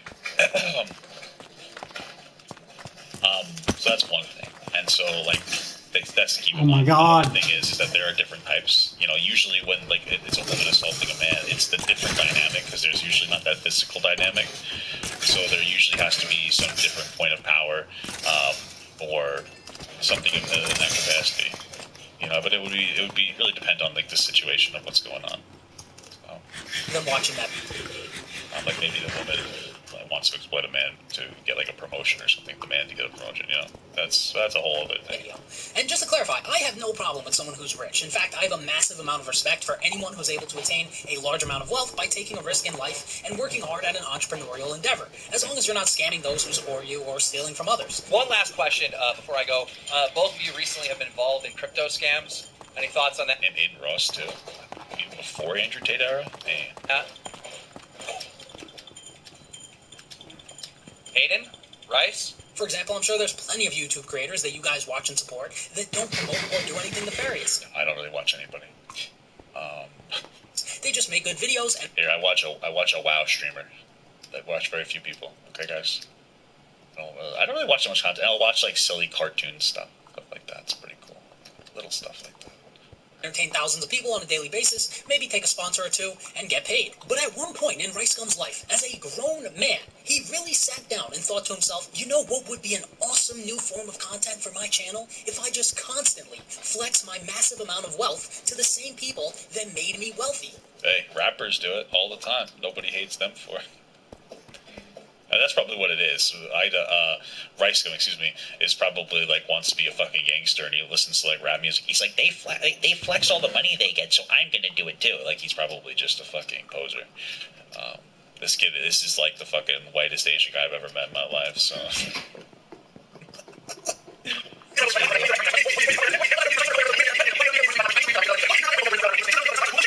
Which, by the way, it's not good to overly focus on like status symbols like that. It can be a really toxic engagement that you have, because then you think that status symbols equal success when they do not. Status symbols do not equal success. A lot of times people will waste a lot of money and like energy and effort and resources on status symbols, and like they'll actually hurt themselves. You know, there's people who make like $40,000 a year that can do a lot more with that money than other people that make $100,000 a year, only because those people are so obsessed with status symbols. And I'm not saying that you're better off have less money. I'm just saying. But there is a real issue there. Definitely a real issue there. Why would anyone care that you bought 50 pairs of $1,000 shoes? This is coming from a former sneakerhead, and I can assure you... Well, why wouldn't you care then if you're a former sneakerhead? No, who cares you bought these shoes? By the way, I used to love shoes. Like, all right, well, maybe you used to care. You said you used to be a fan, so let's be real. Then 99.9% of people do not care about the shoes on someone else's feet or the clothes on someone else's body. Like, while I was gone, like, not much has changed. Like, I'm still the biggest... I mean, whose feet, you know what I mean? Maybe I do care. Maybe I care about the shoes being off their feet, you know what I'm saying? Yeah, I do care. Flex her on YouTube. Like, what be Supreme back there? Oh, wait, yo, I got the Gucci. Let alone in someone else's closet. Look at this piece of garbage, flexing a bunch of hundreds on stream.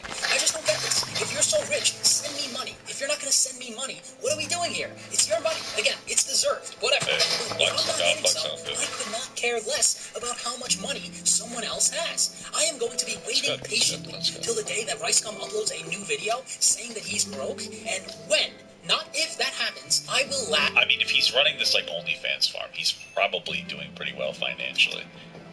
I would hope that he's doing it responsibly and paying women like what they're worth. But like that's what he was saying before. So he's probably not doing very particularly poorly. He probably just doesn't see a value in being like an online entertainer or performer anymore because he's doing so well. Hysterically and uncontrollably, then I'll make another video shitting on him. To be perfectly honest with you, RiceGum reminds me of that Asian guy from Courage the Cowardly Dog. It was real quick. I did it, and so can you. All you have to do to learn the secret of my success is send me money. He does remind me of him as well because they're both Asian. Yeah. That's right. It's as simple as that. Get out your checkbook, credit card, and wallet, and send them to me. When Rice... That actually was funny. The laugh thing was out.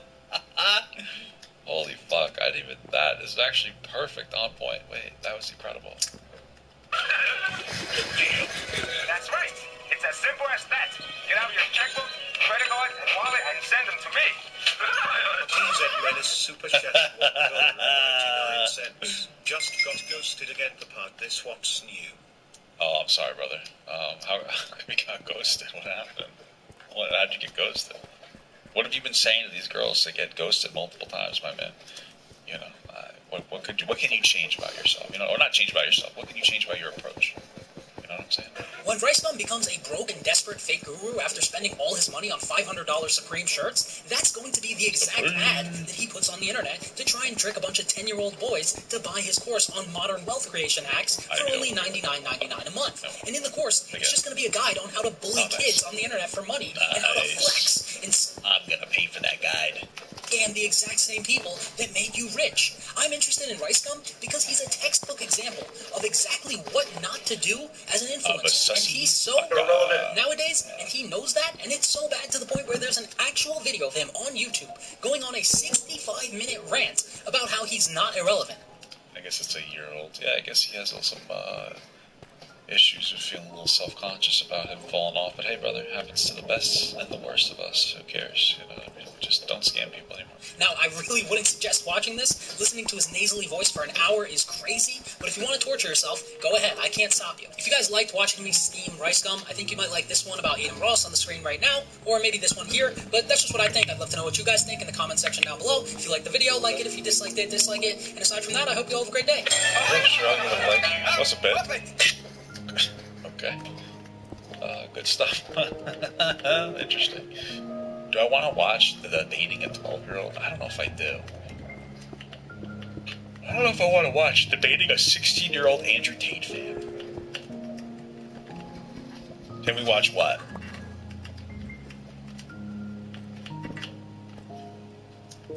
The other video that you recommended? How are you doing? Oh, he's got a couple of different videos. This guy's getting a lot of views on his videos. How come he only has 9,000 followers? Wait, what?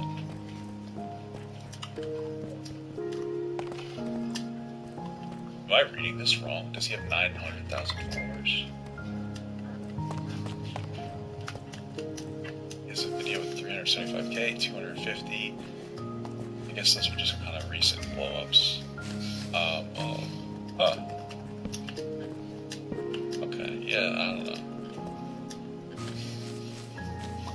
Let's see what Bruce CLR has. Let's see what Cheeto's got going on. The Velma. I gotta watch the Velma. Everybody seems to think it's bad, but I wonder. Because that girl who made it's pretty funny, so. I'll do a poll in the chat. Let's see. Andrew Tate? Hey, question mark? Yes or no? So we would potentially watch this video about a 16-year-old and blah blah blah Hunter Avalon debating a kid. about being a fan of Andrew Tate. So you guys throw in there. You guys let me know. Yeah, it's up to that guy. I'll go find it. I'll go find it again. Let's rip it though. Let's go. This is the poll of whether we watch this Andrew Tate fan conversation from Hunter Avalon, where he debates a 16-year-old fan. Or what? There's no or. But reacted to the Pac God drama that happened 4 months ago. Wow, no, I don't think so. He got scanned those assets. That stinks. Damn. Oh, we got a close match here. Damn. Very split. I don't think there's another option, brother. No, there's no other option, my friend. This is it. Anything but Tate. Well, thank God it's not Andrew Tate. It's a fucking fan of his or something. Some dumb shit. Some fucking ridiculous nonsense. A fan of Andrew Tate.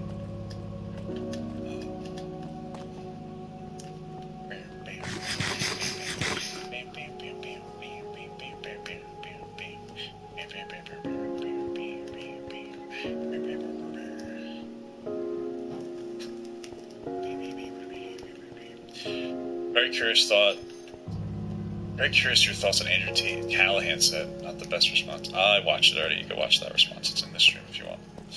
It's at, I think, like the hour 48 mark. In the stream. So, if you want to see what I had to say about Andrew Callahan, you can go, or you can wait for the video to come out. It should probably come out tomorrow. Yeah, it's at the hour 48 minutes response. Damn, we got a bunch of no's.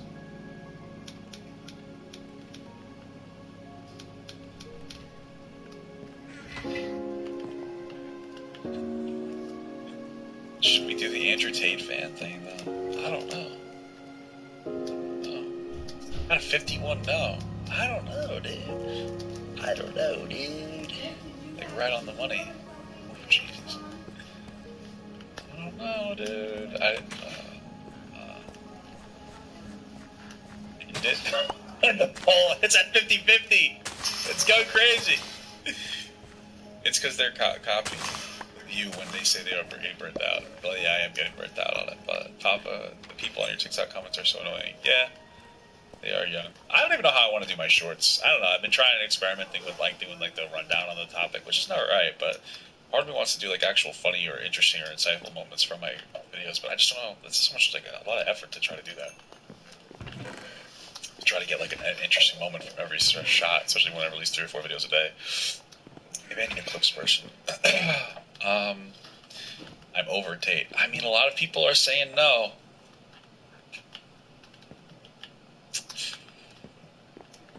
Alright, here's what we're going to do. I'm going to give it one more shot, but I'm going to do it something a little different. So we're going to do a poll. Video? Question mark. It's going to be Tate or EV moments. So it's either going to be this Andrew Tate video or these darkest EV moments. Those are your choices. Go ahead. Vote.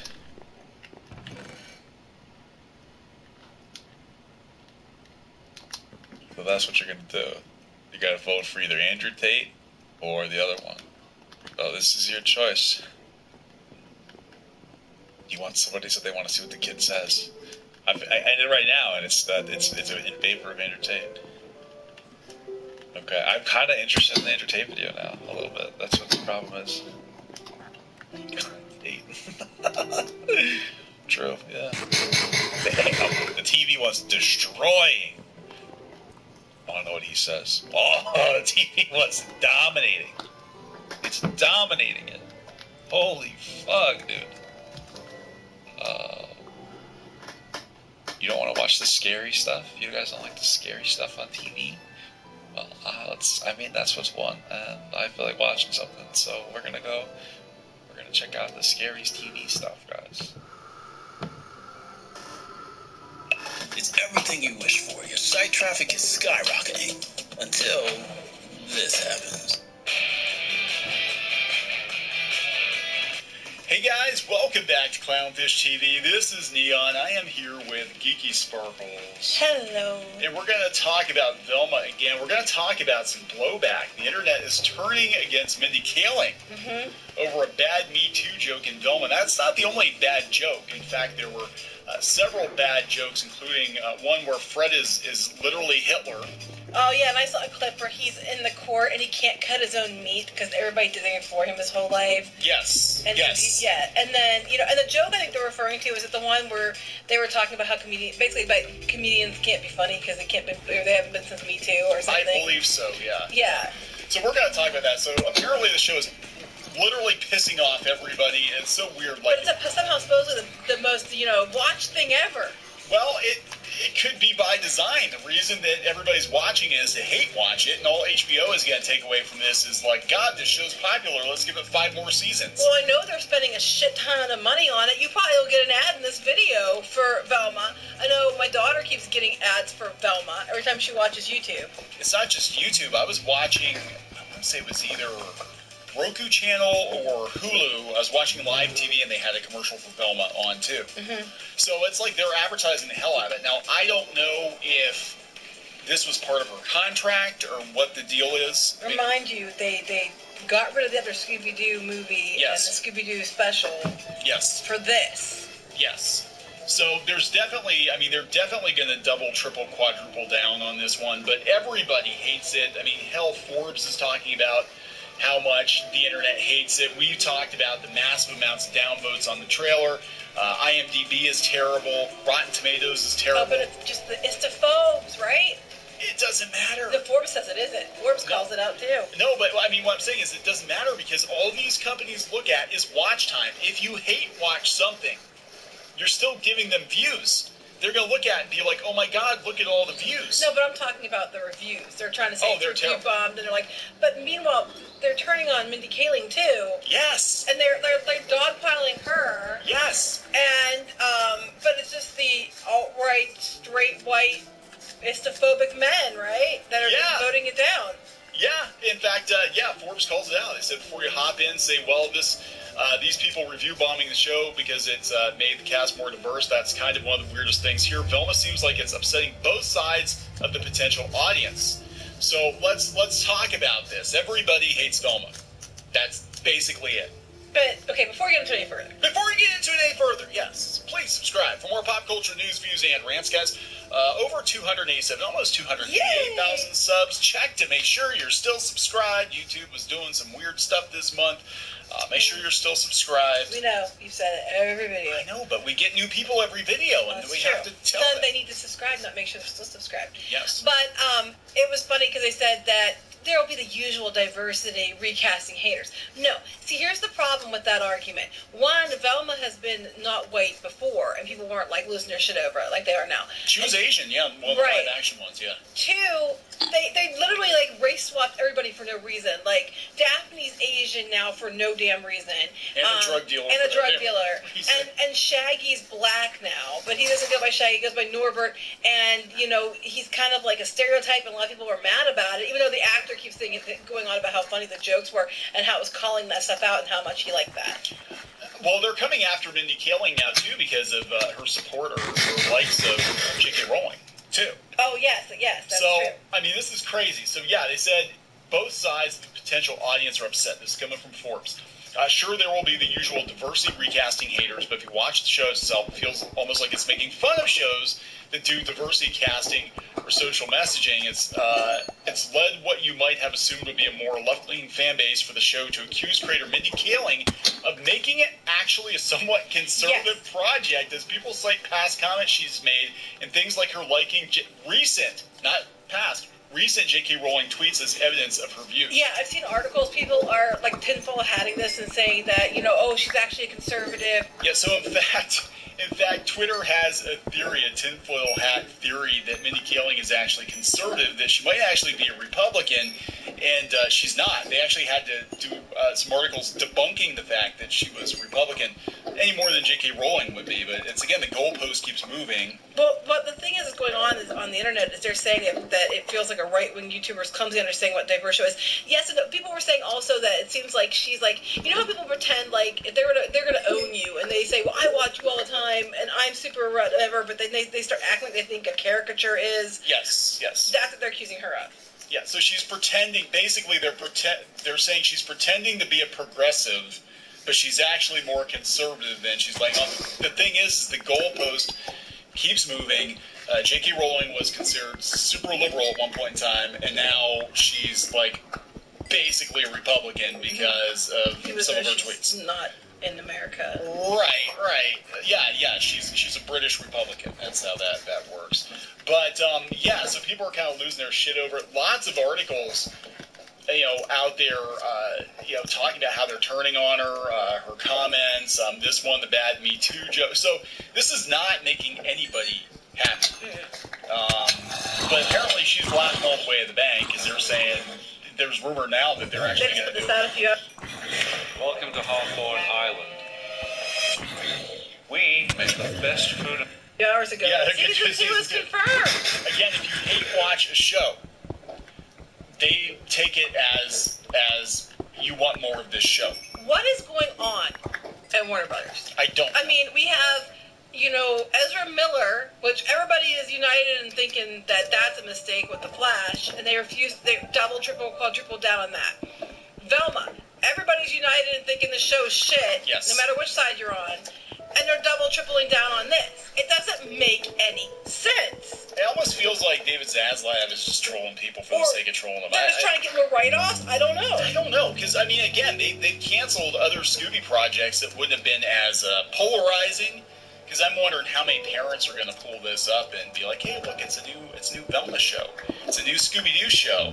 Well, then then we have like the DC, DC Universe. They got rid of. They announced that they were bringing back Henry Cavill, and then they walked that back, and now who knows what the fuck they're doing with that? What are they doing over there? I have no idea. I have no idea what's going on. If I were an investor, I'd be like asking a lot of questions. God, so this is the problem they're having, Velma. Exactly, I spit truth without a filter, like every comedian before #MeToo. Okay, yeah, that was actually funny though. That's actually funny. Now here's the thing about this show. Like when I saw the teaser trailer and she was making the joke about Judy Jetson, and they're making changes to Judy Jetson, and oh look, she's brown, Velma's brown. That's funny. I actually thought that was kind of like a wink and a nod, like, okay, maybe the show's not going to be terrible, but it's pretty terrible. Well, they go beyond wink and a nod to just be outright obvious. Like, they're deliberately making character stereotypes to the umpteenth power, just so they can. And there's parody and satire, and then there's just, you crossed over into just being an asshole. Mindy Kaling is an anti-woman piece of shit. What the hell? So, yeah, I don't think she wrote everything on the show, though. No, she did not. Oh, of course it comes from the Mary Sue. Let's go out and see. The Mary Sue, where it's all women, so it's always someone's time of the month. It's not Shark Week, it's Shark Year. What is Velma doing with this awful Me Too joke? It was actually pretty funny. All right, This is Velma, the HBO Max adult cartoon about the best detective in Mystery Inc. seems to pride itself on having a more adult, cynical take on the gang of teenage crime solvers. However, the adult nature has led to some horrifically tasteless jokes. So they managed to piss off the Mary Sue, too. So now the Mary Sue hates it, also. Oh, my God. Oh, God, no, it isn't. Just saying the next plot beat out loud and snarky about being problematic. Don't effing do it. Not a joke. Exactly. I spit truth without a filter, like every comedian before Me Too. Oh my God.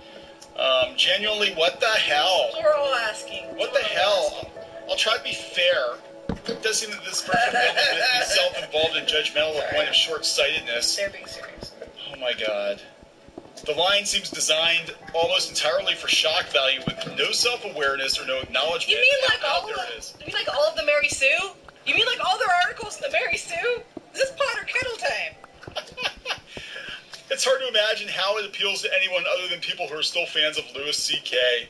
Oh my. It's not appealing to anyone. That's the joke. Like, nobody likes this show. The Mary Sue is pissed about it. So, everybody hates it. There's a reason the audience score is so low. There's a reason the critical score is so low. Literally everybody hates this show.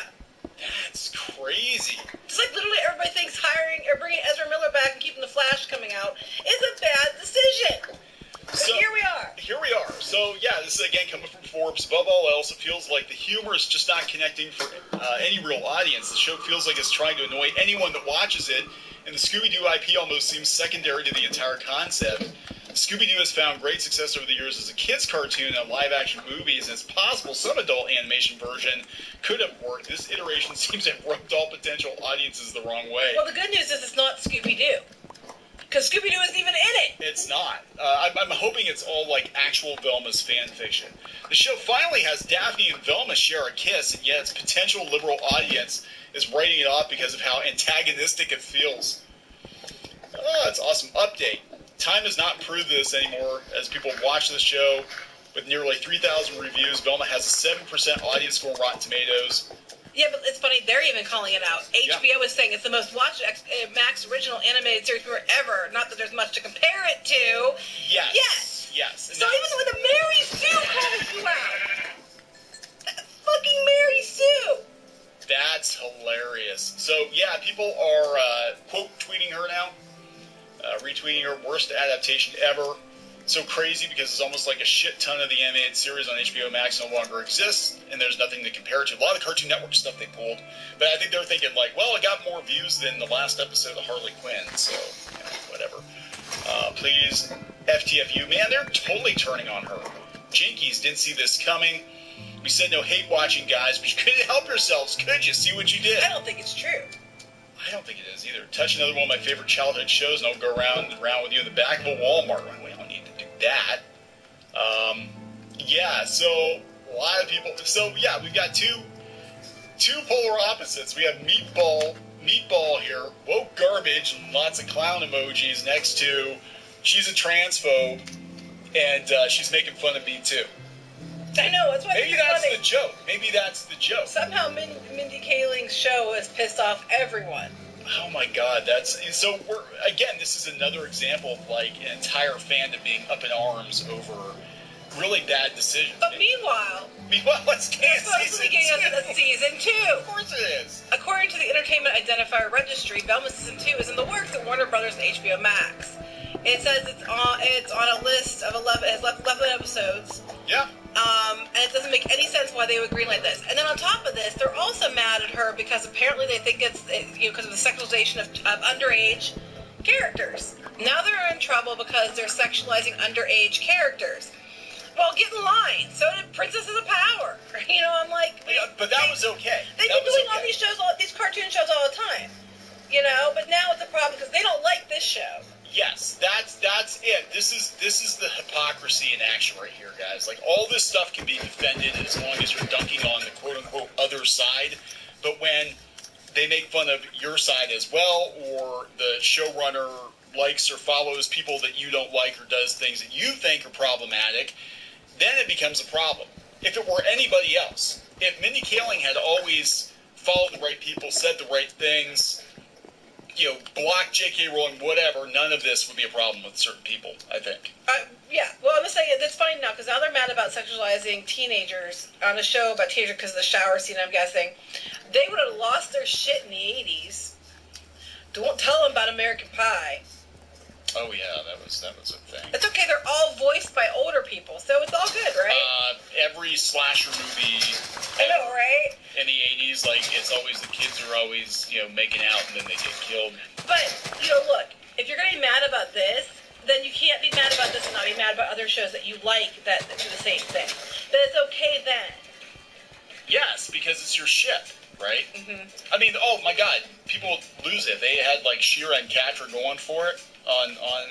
A shower scene or something, it would have been. Oh, then that's the best oh my thing God! ever. Just finally, I feel seen. This is the representation we've been waiting for. Yes, and you look by their name and it says some kind of flag, neurodiverse, 16-year-old, they them autists. Autistic furry webkins. I mean, I'm not, and you think I'm not being to be mean. I'm just saying that's usually what it is. I identify as a webkin. Webkin, which one? I don't know. All of them. Probably the old fat one. So, we're going to watch this. Apparently, it's for getting more. We're not going to watch a show. We're watching the reaction. I want to clarify. I literally sat there and I'm like, should I push play? Should I not?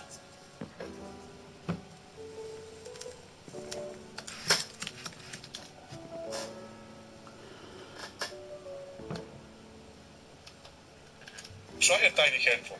Not doing that. Do it football. Football. Tiny high five. Mega size, mega flavor. It's a Little Caesars Pizza pregame with Pals, Pepsi, and pizza.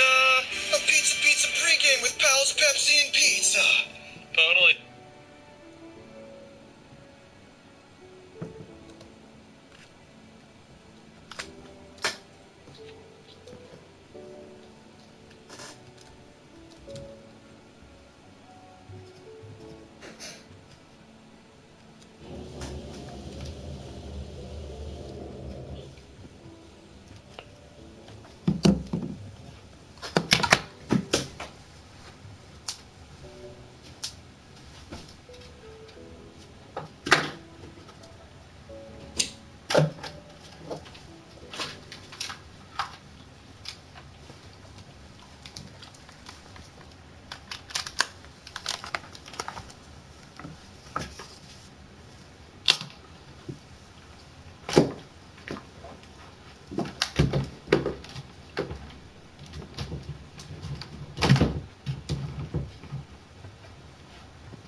This is honestly not clickbait. I can't think of a worse show that I've seen that has some form of tangible production value. Putting aside all of the major changes that the writers made to the IP of Scooby-Doo, this show is still absolutely horrendous. At a fundamental baseline, this show has some of the worst writing I have ever witnessed. The dialogue is molded from pure cringe, as almost every line is infected with pop culture references, as if this is Deadpool. Have you ever noticed how pilot episodes of TV shows always have more gratuitous sex and nudity than the rest of the series? Oh my god, I have! The jokes are wholly unfunny, and are at times very jarring. Like this line that made me do a double take. You didn't mention Fred had a tiny dong. Oh yeah, real baby carrot. And I'm gonna ride it all the way to victory. Huh?